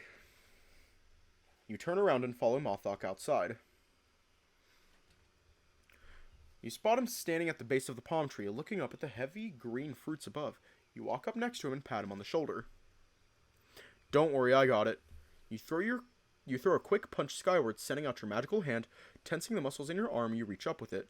It takes you a second to get a grip on one of the two coconuts, but once you do, you give it a shake to free it from the branches. It pops off after a little bit of struggle, but so does the other one, and... It falls straight onto Mothock's eagerly upturned face, before plopping on the ground at its feet. Oh my fuck, I'm so sorry. Your magical hand demanifests, dropping the other coconut to the ground behind you as you rush over to him. Hey, you okay? That sounded like it hurt. He looks down at you, seemingly almost completely unaffected, save for a single rub over his face. He casually grabs the coconut at his feet, bouncing in his hands as he examines it.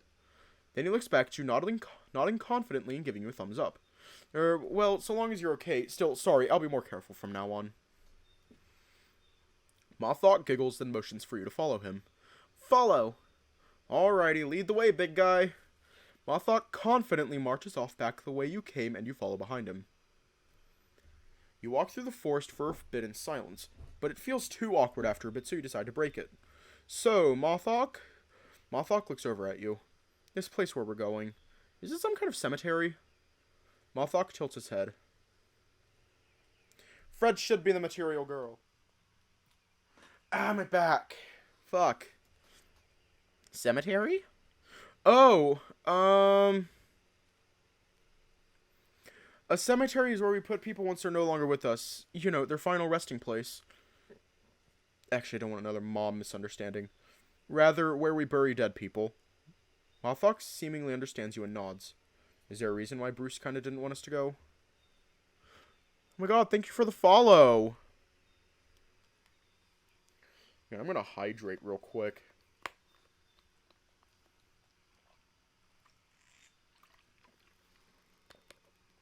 Ah, shit, we're going to the pet cemetery. Fuck. Yo, mama. Is there a reason why Bruce kinda didn't want us to go? Mothock shrugs. Sacred? Oh, it's sacred? Like some kind of holy place? Mothock nods. Makes sense for a cemetery. Alright, let's try to be careful and not disturb anything then. Not like I'm in any particular grave desecrating mood. But the last thing I need right now is more excuses for Bruce to hate me. I know! Mothock nods again, and your walk is once again shrouded in silence. After making it back to the lake, Mothock continues walking along the shore in the opposite direction, before passing back into the dense foliage and taking a number of seemingly random turns. Eventually, you reach a tall stone wall, its surface covered in greenery. After checking to make sure you're still behind him, Mothock approaches a heavy patch of bushes and vines, carefully moving them aside. He steps through into the darkness, waiting for you to join him before moving forward with his hand on your shoulder. After a sharp right turn a few meters into the cave, you see more light pouring through the opposite end of the tunnel. Peering past Mothock, the sight stuns you. It looks like a cave at first glance, but thin beams of sunlight piercing through a dense canopy of leaves above tell you it's more of a natural bowl made out of stone, with a grove of trees nestled safely within.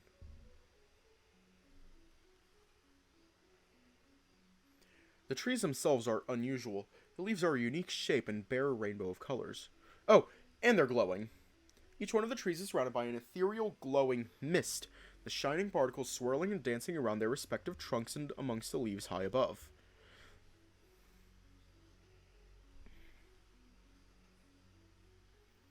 The entire display gives the artificial cave a dim supernatural glow that takes your breath away.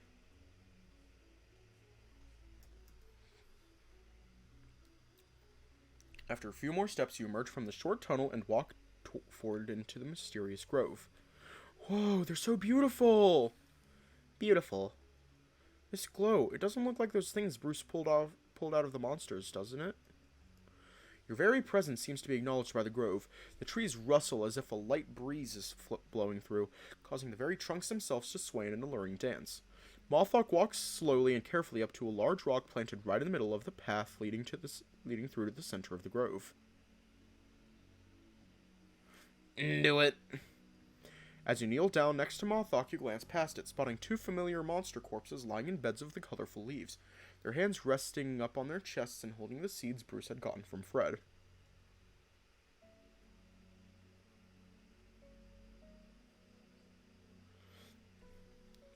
Just past them are two large holes, each marked by a chunk of wood planted in the ground like a tombstone.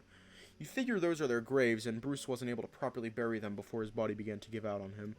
Turning your attention back to the stone before you, you realize there's an engraving on it. May your requiem stand eternal. You see that below those words are a series of numbers, each paired with a species. Tiger, giraffe, dragon, deer, moose, crocodile, manta ray. Just how many people are here? Hey, Mothock, are each of these trees... You glance over at Mothock, find him standing over by the hyena's body, clanking the coconut packed together. Just before it closes, you spot some dark liquid inside.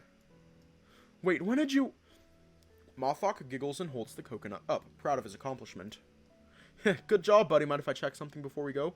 Mothock briefly gets an impatient frustration flashing across his face, but ultimately nods. Don't worry, it'll be quick. I just want to check a theory I have.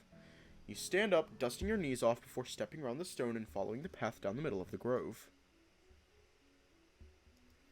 You stop at a random tree, peering through the darkness at its base. Sure enough, there's another piece of worn wood at the base with a number carved onto it. 17. I think that stone out front said number 17 was a fox.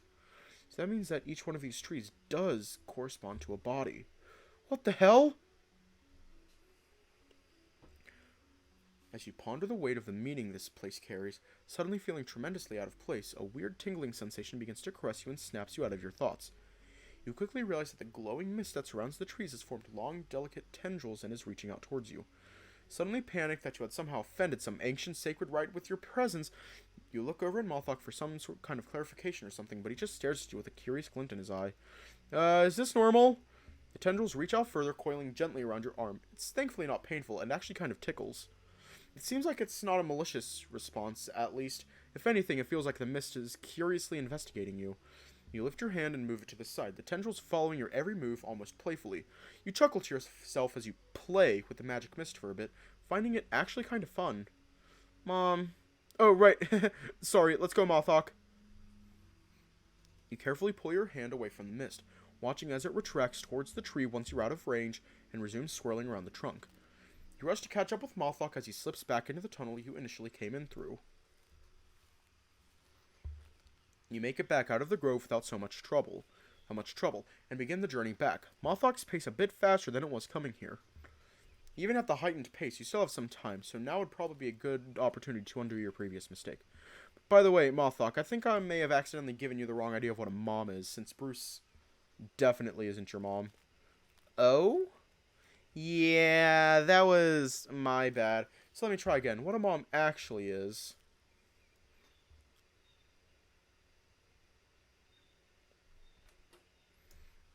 Once you finally make your way back to the lodge, you find Fred sitting in a chair next to Bruce, who has at this point covered his entire face with a cloth and looks even worse than before. Fred's attention snaps towards you at the moment the door opens, his ears perking up as he flashes a smile. Welcome back, guys. Did you get it? Mothock nods enthusiastically and jogs quickly over to him, handing over the coconut filled with poison. Fred pops it open, analyzing the contents for a moment, even going so far as to give it a hesitant sniff, then nods confidently. Nice, this will do. Good job, buddy. Fred pats Mothock's head, causing the big guy to blush and look away, his fingers pressing together. Fred returns to the chair but keeps his focus on you. I trust it was an uneventful journey. Pretty much, we just went to this place that had a lot of trees and graves and... Those are people, right? Fred tenses up, his eyes shifting down to Bruce, who at this point has once again lifted the cloth from an eye to look up at you. He seemingly ponders whether or not to answer for a bit before letting out a soft sigh, closing that one eye. Yes, Doberman, they are. At least, they were people once. Surprised by actually receiving an answer from Bruce for once, you step forward, eager to keep him talking. So then, how did they... Hey, Chad, settle down, okay? Bruce has agreed to talk to you, but not right now. I'm gonna make some antidote, and once I've administered it, he's probably going to need some rest. Knowing him, he's probably going to want to get it over with as soon as possible, so you won't have to wait long. Just be patient with me, okay, buddy? Just be patient for me, okay, buddy? A half-grunt, half-huff from Bruce seemingly voices his agreement. However begrudging to Fred's claims, so you resign yourself to waiting for now. Okay. Attaboy. Now, could you go outside with Mothock and wait for me to finish this? It'll just take a minute. Without giving you a chance to respond, he turns his attention back to Mothock. Mothock, can you take him outside for me? No, I can walk on my... But before you know it, you're already being lifted up into Mothock's strong arms. As you're once again enveloped by his comforting grasp, your head presses back into his soft neck fluff, and that pleasant Mothock-specific scent and your will to complain melts away. Alright. For the record, though, I could have easily walked myself. Mothock carries you outside as Fred chuckles to himself, and Bruce lets out another long, drawn-out sigh. Mothock brings you over to the edge of the tree line, gently setting you down in the shade before plopping down next to you. The breeze rustles the leaves above your head, and you let out a sigh, scooting a bit closer to the tree so you can rest up against it. I guess we just kill time now. Mothock glances over at you, tilting his head with a peaceful, relieved look in his eyes, before turning his gaze back up to the sky. Damn awkward silences. All of that mess we went through yesterday, is that, like, normal around here? No. Oh, well, that's good at least. Couldn't imagine having to deal with stuff like that regularly. Yeah. Either way, thank you for all your help. I'd probably have wound up buried in that grove too if it wasn't for you. No. Why no? Thank you. Oh, okay, that makes more Wait, you can say 2 words now? He looks back over at you with a somewhat surprised look on his face. I can? Yeah, I can hear you say 2 words now. Mothock giggles softly, a slight blush appearing across his face. Awesome! It's only been about a day, but at this rate, if we keep communicating, I guess, we'll keep leveling up, and before you know it, we'll be talking with the best of them. Leveling up? Oh, I mean, getting better at it. Now understanding you, he beams at you, clapping excitedly as his blush deepens. It's certainly a relief that he seems so excited by the idea. So, Mothock, you're interrupted by the sound of the lodge's door opening, causing both you and Mothock to quickly look over towards it. Fred steps out, lazily scanning the area until he spots you, walking over towards you once he does.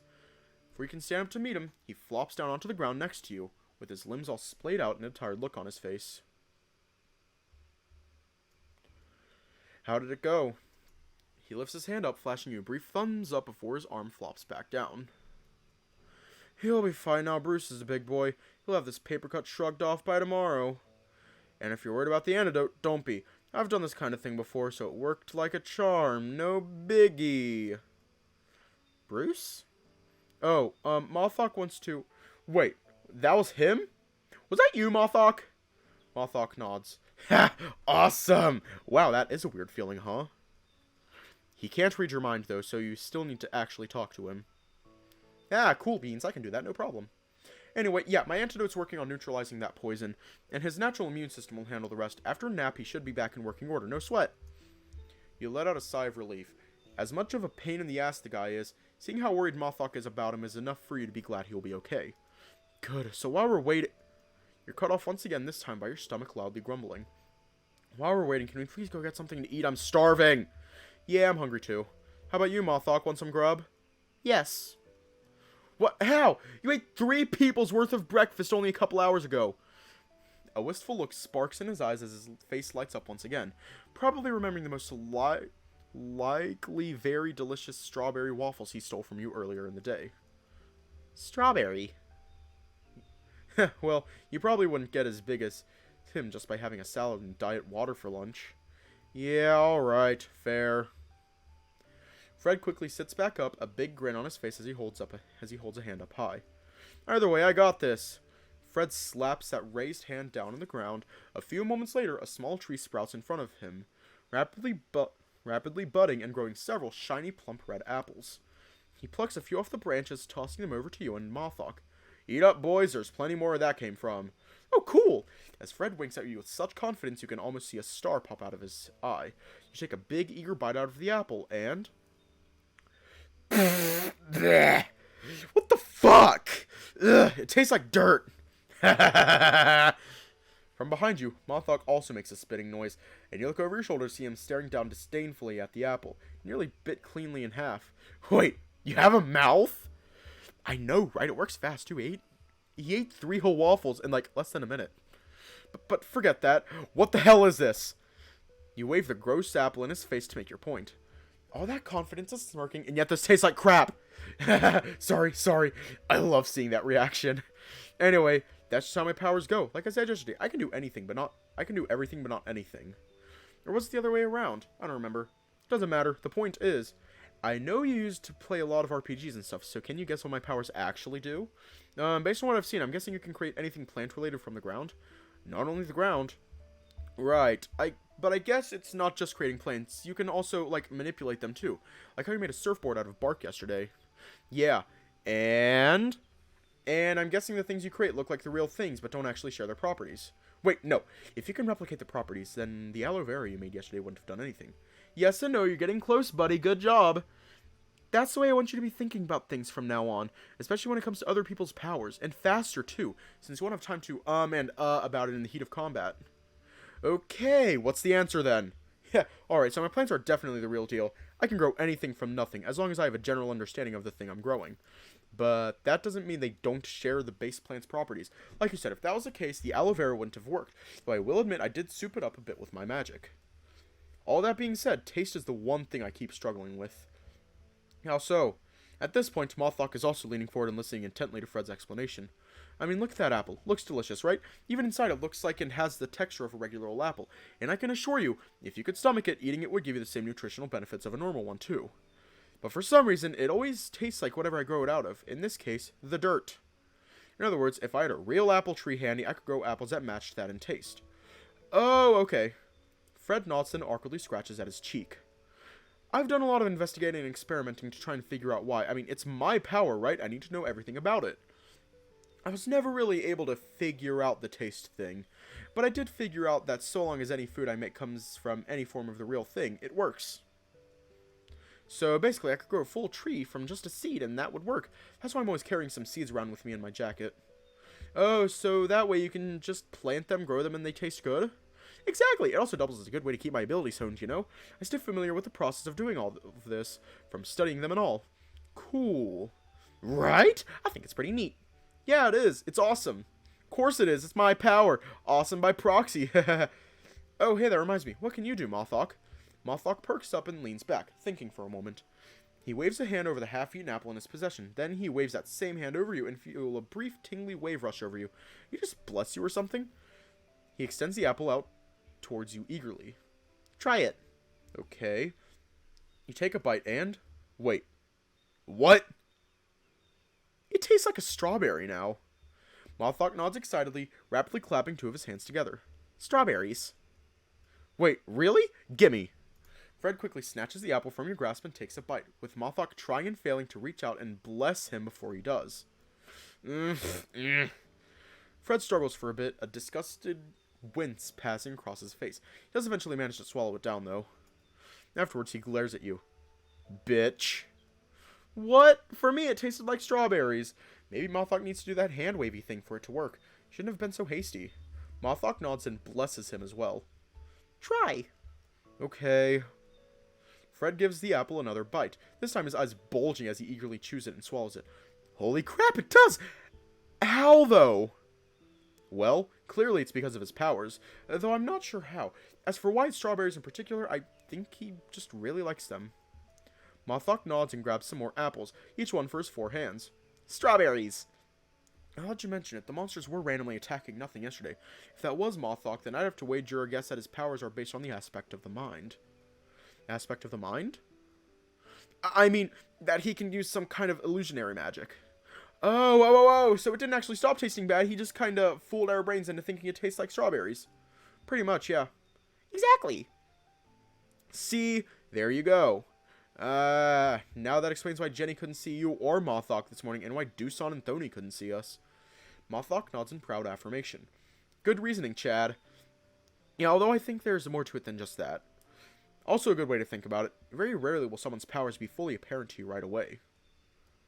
So you have to think critically about what their powers are and what that means for the current situation, while also being ready to adapt to new aspects to it on the fly.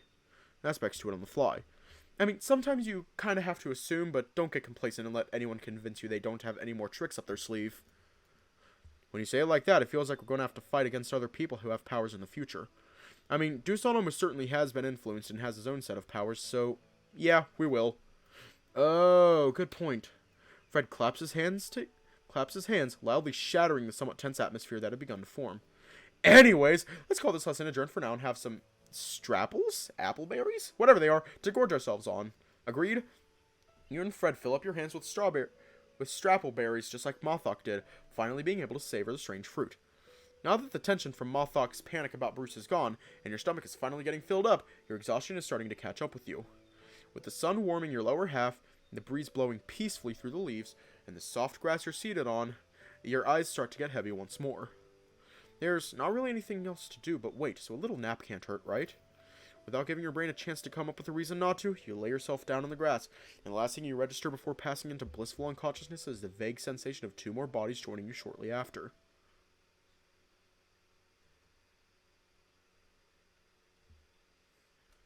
Your ears slowly perk up upon hearing the lodge door open.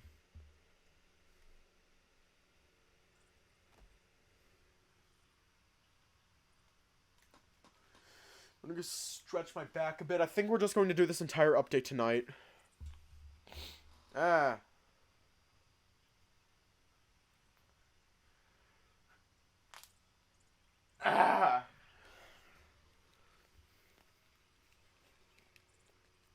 Your consciousness creeps back in response, and you snap back almost immediately when something soft lands with an audible pump next to you, followed by a grunt.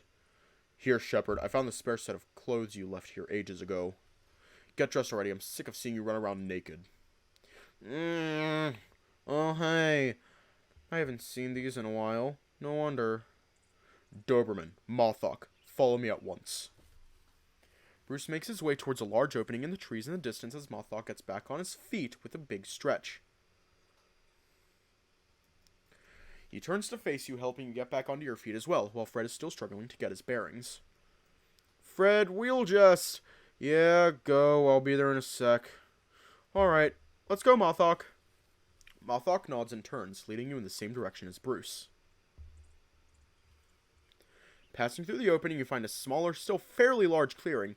Painted in a patch of grassless dirt are a few effigies made of scrap metal and wood, looking like stereotypical training dummies.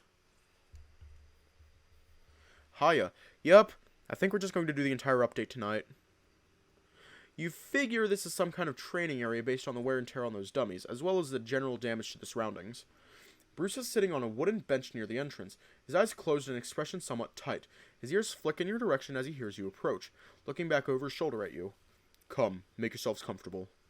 You quickly do as he says and move in front of him, sitting down on the grass at his feet. Mothock follows suit, sitting down next to you and joining you in looking up expectantly at Bruce.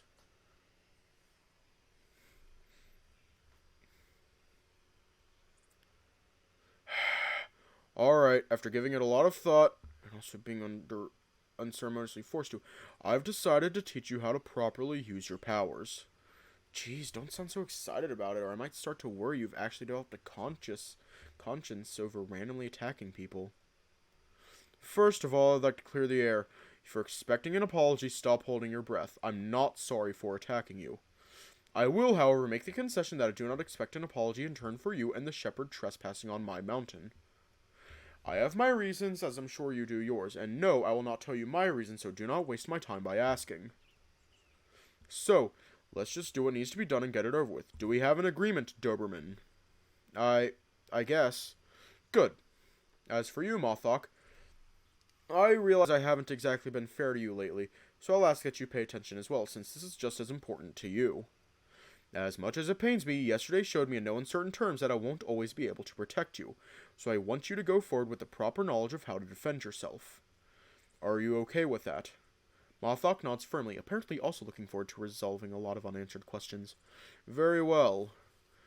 Before Bruce can say anything else, Fred finally joins you all carrying an armful of big leaves similar to the ones he used to make a parachute yesterday. Bruce closes his eyes and takes a deep breath and slowly lets the air back out. Both of Bruce's whiskers reach out and grab the leaves with the paws at their tips. Small arcs of blue lightning crackle across his whiskers, static pops echoing throughout the clearing. In a flash, the leaves are shredded into countless small pieces, which remain floating in between the whiskers. More arcs jumping between them as they dance aimless patterns in the air. Alright, question. Are we close to the end, or... Yeah. Because I'm kind of curious if we're close to the end, or if this is going to be an even longer stream than I thought. Because it's already way longer than I thought it would be. Oh, we're close to the end? Okay.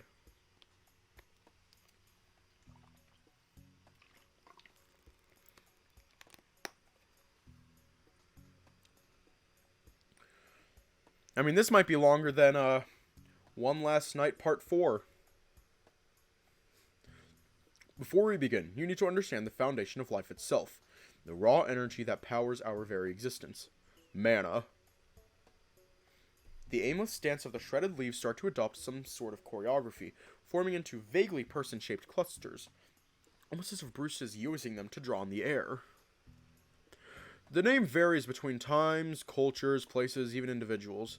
Life energy, ki, chi, chakra, krin, aura. The list goes on, but they're all essentially the same. Mana is the very essence of life itself, and it's impossible to exist without it. While mana flows through everything from the seas to the very air around us, living creatures interact with and subsist off mana through a structure of 3 different aspects. Body, mind, soul. To qualify as a whole being, a conscious entity, you must possess all 3. They might have different balances within you, but you must have them all regardless. The body, a shell, a base, a vessel, something that acts as the definition of your physical existence. Though it's easy to understand it as your actual physical body, anything made of matter can also act as the body. The mind, the engine of thought, the source of personality, and the medium through which a creature can develop intelligence. It's a container for most of your memories as well. It is what definitely makes you who you are as a person. And lastly, the soul. It is a being's very core and what defines you as you in the rawest form. It is the part of you that converts mana into energy better suited for the mind and body to use.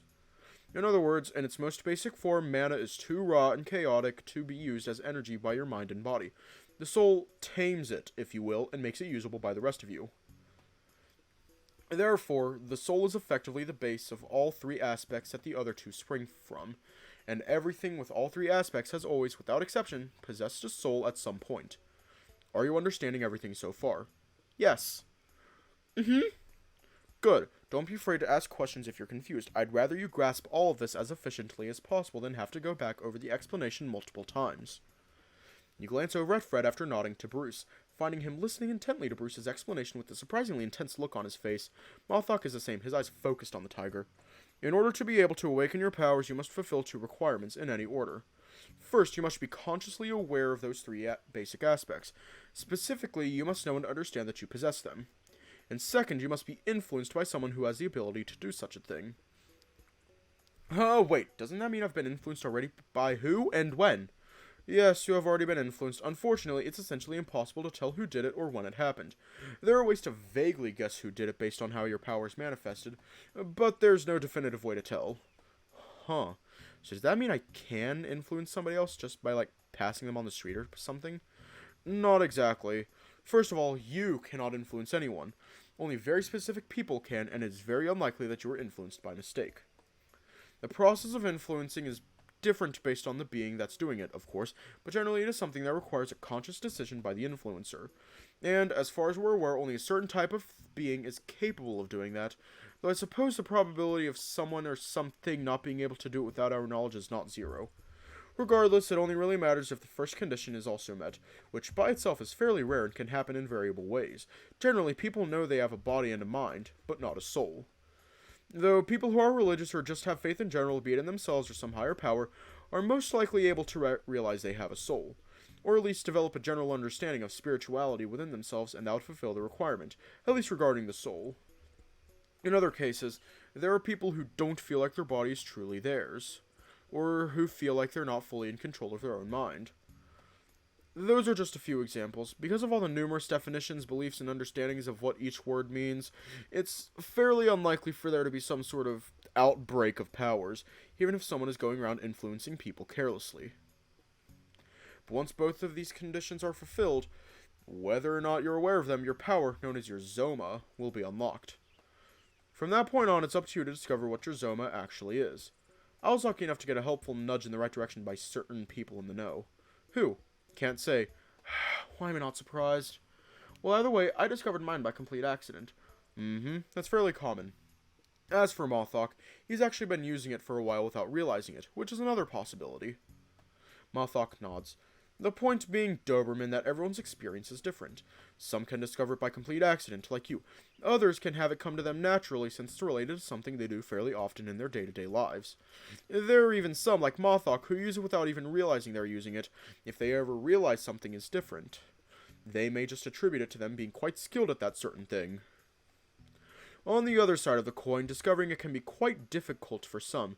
It's entirely possible for some to fulfill both conditions, be fully aware they're doing so, and still not be aware of what their abilities are.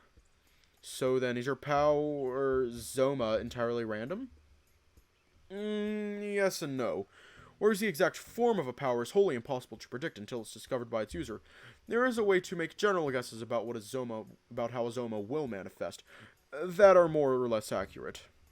A zoma is defined as one particular thing at the moment of influencing, and its basic traits are decided jointly by the balance of the three aspects in the influenced being, and the elemental affinity of the influencer. Speaking of the three aspects, time to see if you've been paying attention, Doberman. Going off of everything that's been said so far, what aspect do you think Mothock's zoma is based on? I'm thinking mind? I mean, he can make people invisible to others, speak directly into our minds, and change how stuff tastes. Or I guess change our perception of how it tastes. Correct, well done. Naturally, a zoma can be based on more than one aspect, though. Generally, this results in a sliding scale of strength and versatility. For example, a zoma based entirely on the mind, like Mothock's, can allow for powerful illusionary capabilities. Conversely, a hypothetical power based on mind and body might allow its user to communicate telepathically and move things with their mind, but to a lesser degree than if it were two people who had pure mind like Mothock, and then someone who had pure body who could perhaps lift several tons with their bare hands. So, what do you think the Shepherd Zoma is based on? Look over at Fred, who is staring at you with an eager, expectant grin. Well, since he can create and control plants and stuff, and plants are physical things, he'd be a combination of body and mind. Since I'm assuming it's a kind of telekinesis like that hypothetical power you just mentioned. You know, all those crazy dance moves he uses to fight. Hey, I'm not dancing! All of my moves are very well Quit whining, Shepherd. As for you, Doberman, while incorrect, it is a good deduction. You're lacking one simple piece of information. The soul also contains your element. Element? You did mention elemental affinity earlier, actually. Yes, there's 6. Earth, fire, wind, water, light, and dark.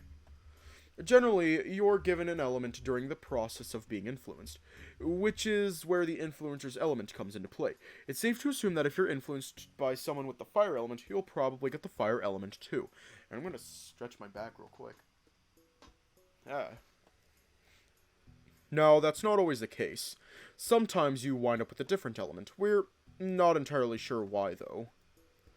With that in mind, The shepherd's powers are then based on the body, while which you were correct about, and the soul, as the power is driven by the earth mana.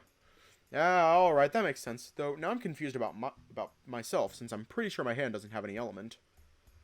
Not every zoma is innately attuned to an element. We refer to those as non-elemental, or physical, zoma. However, just because there isn't one doesn't mean you don't have an element. It's just that it's not being used. That, of course, doesn't mean that you won't ever be able to. It's just that most lack the knowledge and experience at first, or haven't thought creatively enough about how to properly use their zoma. Though, there are some beings that simply can't apply an element to their zoma, but that doesn't mean they're stuck. There are multiple different ways to improve a zoma beyond elemental imbuement. With enough know-how and training, even the simplest zoma can have a variety of different uses and abilities. Though, like everything I've said so far today, there are exceptions, but they're rare, so for now, just focus on these fundamental facts. Cool, hopefully one day I can learn what my element is and use it. Being able to throw fire punches would be so cool. You might very well find out with enough training.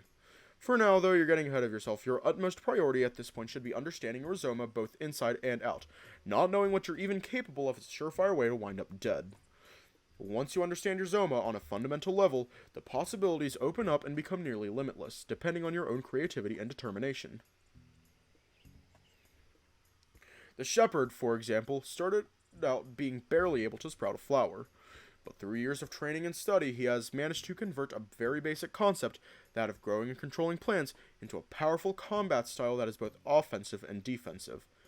And beyond that, as you've already seen, he's even learned how to use it for healing purposes as well.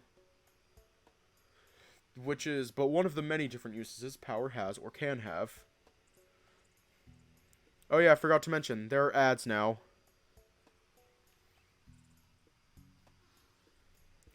He is the prime example of what you can become when you fully understand what your zoma can and cannot do. As for you, it's clear to me that at present your zoma is exclusively based on the body, creating a physical object to be used as an extension of your own body. I'd imagine that after some years of training, you could learn to also use the mind so that your hand moves on its own, acting as an independent third limb. Oh, that sounds cool! I wonder if I can make more of them, or manifest different shapes. Potentially, that will be for you to discover on your own, though, since I have no way to directly push your growth into one direction or another. Something to keep in mind, though, is that you need to keep your ambitions about your own zoma in check. Using it isn't free after all, and it's entirely possible for your ideas to not work at all. How so? Every zoma, as with everything else about them, has limitations on a case-by-case basis as well. Like me with growing food, or if we go someplace without any good surface for me to grow stuff out of. Exactly. Which is why understanding your own zoma is so important, so you can know your own limitations and be able to work around them. You might eventually one day figure out how to do a certain thing with your hand, but it's important to weigh the value of that time you put into it against its versatility. It would be a waste to spend months training on a new power that is virtually useless in all, but a very niche scenario. There are other basic limitations every zoma has in one way or another as well. Most predominantly, mana consumption, at least for the zoma that use mana. Your body is constantly drawing in mana, be it from breathing, eating food, or even just ambiently through your skin. However, the process is gradual and using a zoma is not.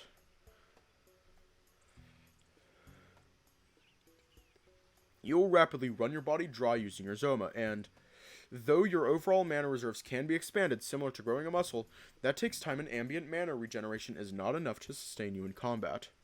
Mana exhaustion is similar to physical exhaustion, but on a deeper scale, and its effects can be much more detrimental to the body. Like normal exhaustion, hearty meals and restful sleep can restore it quickly, but as the shepherd showed, the needs can be deeper and more demanding.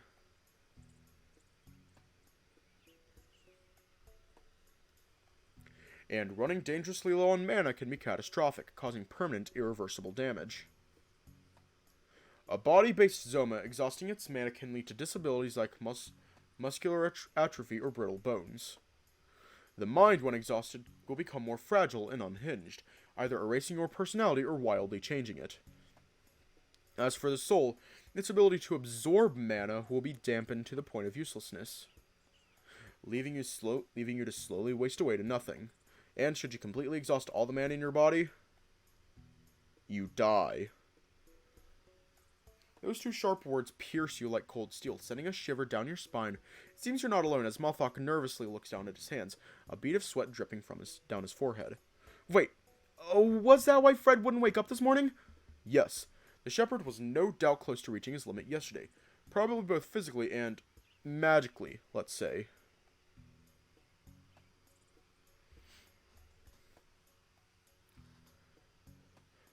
As all of what you just learned sinks in, you turn towards Fred, sudden panic racking your body. You didn't go too hard, did you? Fred's eyebrows bounce upwards for a moment before a smirk crosses his lips and he chuckles. Yeah, I did push myself pretty hard yesterday, but don't worry, Chad, I didn't go so far as to cause any damage. Only lasting side effects are that I'm still absolutely starving and I want to sleep more. It's all good. Woo! Good. Bruce huffs, a small little half-sigh type thing, as he turns his head away. I will say, throwing my pride away for a moment, I am grateful for your help, Shepherd. If you hadn't... He pauses as he notices the wide-eyed stares pointed at him from you and Fred. You both and Mothock almost died like 40 times yesterday for his sake, and then got dragged out of bed to come save his life while still weak, so it's nice to see that all the hard work earned you some well-deserved politeness. But it's still a shock. Fred clears his throat, giving himself a moment to let his brain catch up before shaking his head. No thanks necessary, Bruce, just, doing my job. Well, either way, that is the extent of the lesson for today. Starting tomorrow, once I've fully recovered, we'll start your training. Wait, what? Me? Yes, Doberman. You. You need to be able to pull your own weight. I didn't agree to explain all this to you just because I care about you. It's because I don't want to bury more people in the grove. Oh. Yeah, that sounds more like Bruce. The shepherd also told me of your little predicament. Though what happens beyond the scope of this mountain concerns me little, I at least feel partially responsible since that lion was apparently looking for me. If you fight again, you will no doubt find yourself a quivering, bloody mess on the ground once again. Or worse. Wait, did Fred really tell him all of those details? So, first thing tomorrow morning, I need you here. Okay. And let's make something clear. I don't like you. I have my reasons, and they are mine alone. But when it comes to Zoma and helping people understand it, I must always make an exception as a sentinel. And I suppose I am indebted to you for looking after and protecting Mothock. This will wipe that debt clean. Thanks, I guess? I mean, you definitely didn't need to point out that you don't like me. You're not exactly hiding it. But thank you for explaining all of this. It feels like for the first time in forever that I've actually gotten some damn answers. Anyhow, one last thing, though it is quite obvious, and I trust I shouldn't need to remind you further, all this information is of the utmost confidentiality. And always keep in mind that, if people know you're influenced, you'll be a target. He points both his pointer fingers at each of his shoulders, trailing them back and forth across his chest. Which means it's probably a good idea to keep that mark of yours hidden. Mark? Surely you've noticed those lines across your body? Every person with a Zoma has a mark like that somewhere on their person. Yours is quite noticeable if you're not wearing a shirt. Wait, what? How does he know about those? I really hope he hasn't been spying on me in the shower or something. Although some are harder to spot, meaning it's not exactly a reliable way to identify someone with a Zoma at a glance. What do you mean? In your society, there are people who breed between species. This level of diversity has had a profound impact on your collective culture as a whole. Take yourself, for example. Your outward appearance is that of a Doberman, but your skull is different from a normal Doberman's, considering those tusks that are more reminiscent of a boar's. Yeah, I got these from my grandfather, who was a boar. My dad is a Rottweiler, and my mom was a Doberman, though. Mothock looks at you with a puzzled look on his face while you absent-mindedly poke at your tusks. As a byproduct of that melting pot of species and cultures, many different shapes and sizes of people are born, which in turn means different mixtures of patterns, hair, extra body parts, etc. So it's entirely possible that someone with a marking is just as easily a hybrid species as they are someone with a Zoma, since the Zoma mark could also just be a fur pattern, or a hair color, or some type of deformity. Only real difference is, while a hybrid's difference could feasibly be removed surgically or otherwise, the mark of a Zoma user will always grow back. Basically, you could put someone with a zoma next to someone without, whose mixed species, or even something as simple as having dyed their hair, and it'd be impossible to immediately tell who has the zoma. For instance, Chad, when I first saw you, I assumed your little hair thingy thing... For instance, Chad, when I first saw you, I just assumed your little hair thingy thing was some kind of a new hairstyle you had adopted after 10 years, even though that could have been a tell you had a zoma. Yeah, having one didn't even cross my mind until I saw your weird tattoos, though. They do stand out so much that it's pretty hard to deny. And then you get to be like me. I don't know if you remember, but I didn't have this orange and yellow streak in my hair back in high school. Oh yeah, I also assumed it was just a new hairstyle or something. Man, you barely even have to hide that. Lucky. Yeah, it can be something as simple as that. Still, I've tried to grow it off or dye it or all kinds of stuff, but it always just either grows back or shows up somewhere else. With all the diversity we have nowadays, it's basically impossible to determine if someone has a zoma based on looks alone. Moral of the story is, don't be a speciesist or judge people based on their appearances. That being said, still err on the side of caution and be ready for anything, Doberman. At this point, it's only a matter of time before you encounter the wrong people. Though, generally, the people who are aware of the zoma are good about it and keep it hidden away. There will always be the odd shitty person who takes advantage of it, but lately the amount of randos with zoma have been low. Like Bruce said, it's surprisingly rare for both conditions to be filled by the average Joe. But then again, Doosan wasn't on our radar at all. It's still not confirmed he has a zoma, but it's also hard to deny it at this point based on what you said, based on what you and Kathy have told us.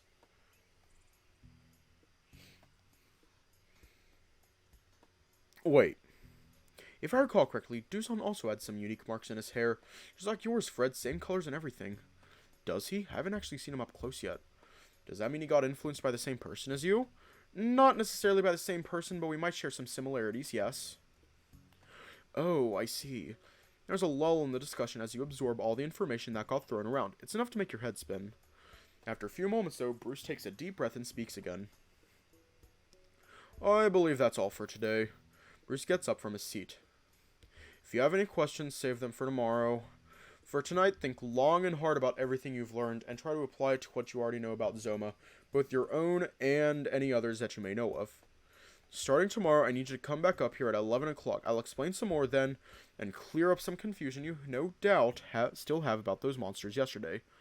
Come back to the lodge when you're done. When you're done, Mothock, no rush. Evening. Bruce bows his head slightly, then turns and walks back toward his lodge without another word. Bye. Hey, don't look this gift horse in the mouth. He didn't insult you at all during that whole spiel. We're making big progress. I mean, he wasn't exactly perfectly polite, and he does take talking about Zoma very seriously, but still. Yeah, I noticed. Just give him some time. I'm sure he'll come around eventually. As long as he's not threatening to break my neck, I guess I can try and work with him. Good. Pfft, what do you mean, good? Ignoring you, Fred instead turns to Mothock. Mothock, I take it that you'll also be joining us for our training sessions? Yes! That's great. I've always wondered about that crazy stuff an illusionist can do. Mothock nods, bouncing around enthusiastically. You wish you had that kind of energy still. Honestly, it's hard to tell whether you're still exhausted from yesterday or whether the weight of all this new information is draining all your energy as your brain races to process it. Well then, go get some rest, because starting tomorrow it's going to get a bit more challenging. Fred extends his arms, welcoming Mothock for a hug. Come on, big guy. Mothock quickly catches the idea and gives Fred a tight, warm hug. The big moth's face is positively beaming as he does it, clearly very happy he's getting closer to Fred. Once Mothock lets Fred go, the cheeky shepherd points towards you, a big toothy grin spread across his muzzle. Now it's Chad's turn. Before you get a chance to have any say in the matter, Mothock is onto you, giving you an equally tight hug with all four arms. Even lifting you up off the ground a bit, you awkwardly wrap your arms back around him a bit, before just giving him a full hug back. He sets you back down and takes a step back, his face still a beacon of precious glee. Thanks for that, Mothock. Mothock applauds and nods happily. You'll see you tomorrow, okay, big guy? Sure. Mothock turns around and starts making his way to the lodge, waving back at you with two of his hands. Bye, Mothock. Bye. He continues waving until he's out of sight, leaving you and Fred alone together.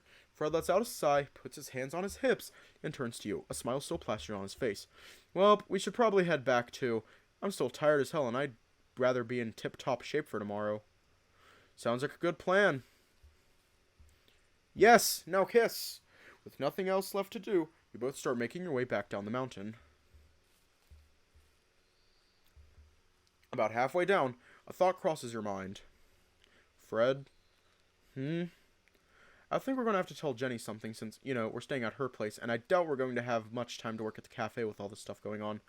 I already offered to work for her before all this crazy stuff started happening. I can't just be an ungrateful prick and backtrack on that. Hey, no worries about that, Chad. We'll talk to her about it tomorrow morning. And I'm fairly sure she's got the understanding that the cafe stuff is kind of on pause right now anyway. I mean, she's helping us with Doosan too, remember? In her own special way, in her own special Jenny-specific way, yeah. Yep. Remember what I said last night? Just because you have a zoma doesn't mean you can't live a normal life. I still need to get to work too, You make it sound so easy. I mean, it kinda is. Sure, it's definitely intimidating right now since you're just starting out, but once you get the hang of it, it'll come naturally. Then we can focus on other stuff like getting your life back together and finding out what happened during those 10 years and all that. Right. Hey, let's make a quick turn here. Fred suddenly sharply turns and you follow him, only needing a few meters to recognize some familiar landmarks. Once you reach a specific spot, you realize...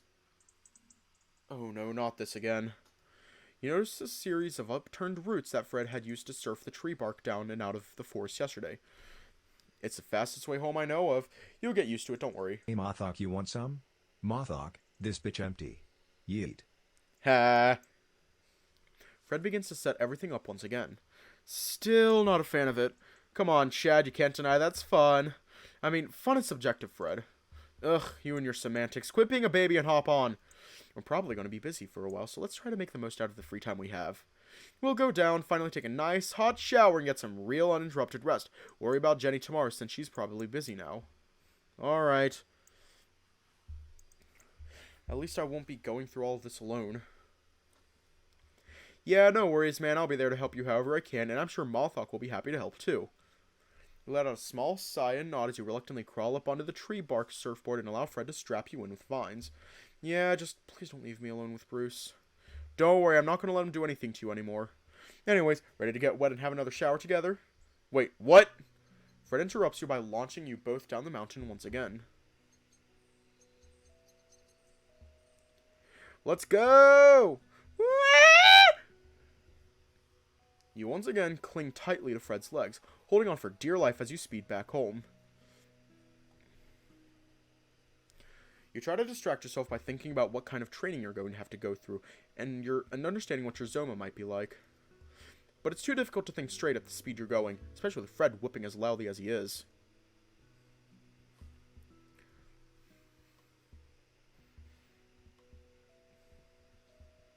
You apparently didn't learn your lesson yesterday as Fred succeeds in dumping you off the side of the bridge again.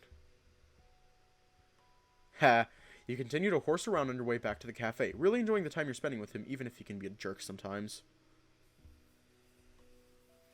Once you make it back, Fred somehow managed to convince you, with a surprising lack of effort, to take a shower together this time. You spent almost the entire time with your eyes closed or facing away while Fred kept being weird Fred. The very thought of him knowing how much you liked it was too much embarrassment to bear. Afterwards, you both head out for a late lunch, your heart thankfully able to tolerate that far more easily. When you two get back, stomachs finally full of real food, you take some time to go back over everything Bruce told you with Fred, to clear up some confusion you still have. Once it's late enough, you both head to bed to finally get some well-deserved rest. It's hard to deny that what lies ahead is daunting.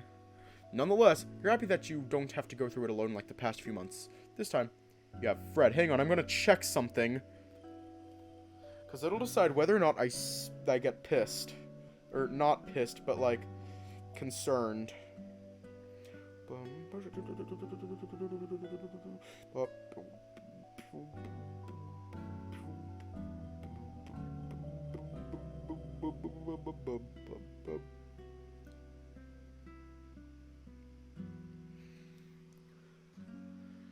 Okay, this is officially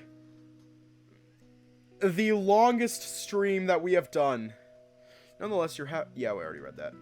The same goofy, sweet German shepherd with the heart of gold that holds the honor of being the only one to thoroughly have stolen your heart.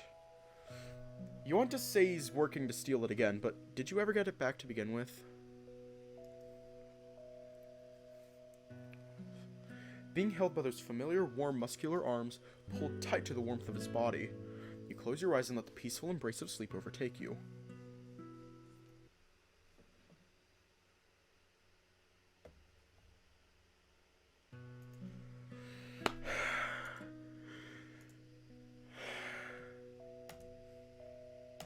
The longest stream we have ever done.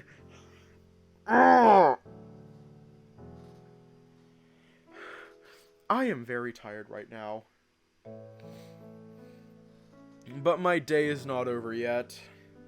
My day will be over. Now is one last night. The second longest stream is now one last night. With 2 hours and 15 minutes being the VOD. This one is 2 hours and 18 minutes, really. Yeah. I'm gonna edit a VOD and then lie down. So, stay safe, have a good night. And I will see you all tomorrow, or I guess later, because it's now the 26th.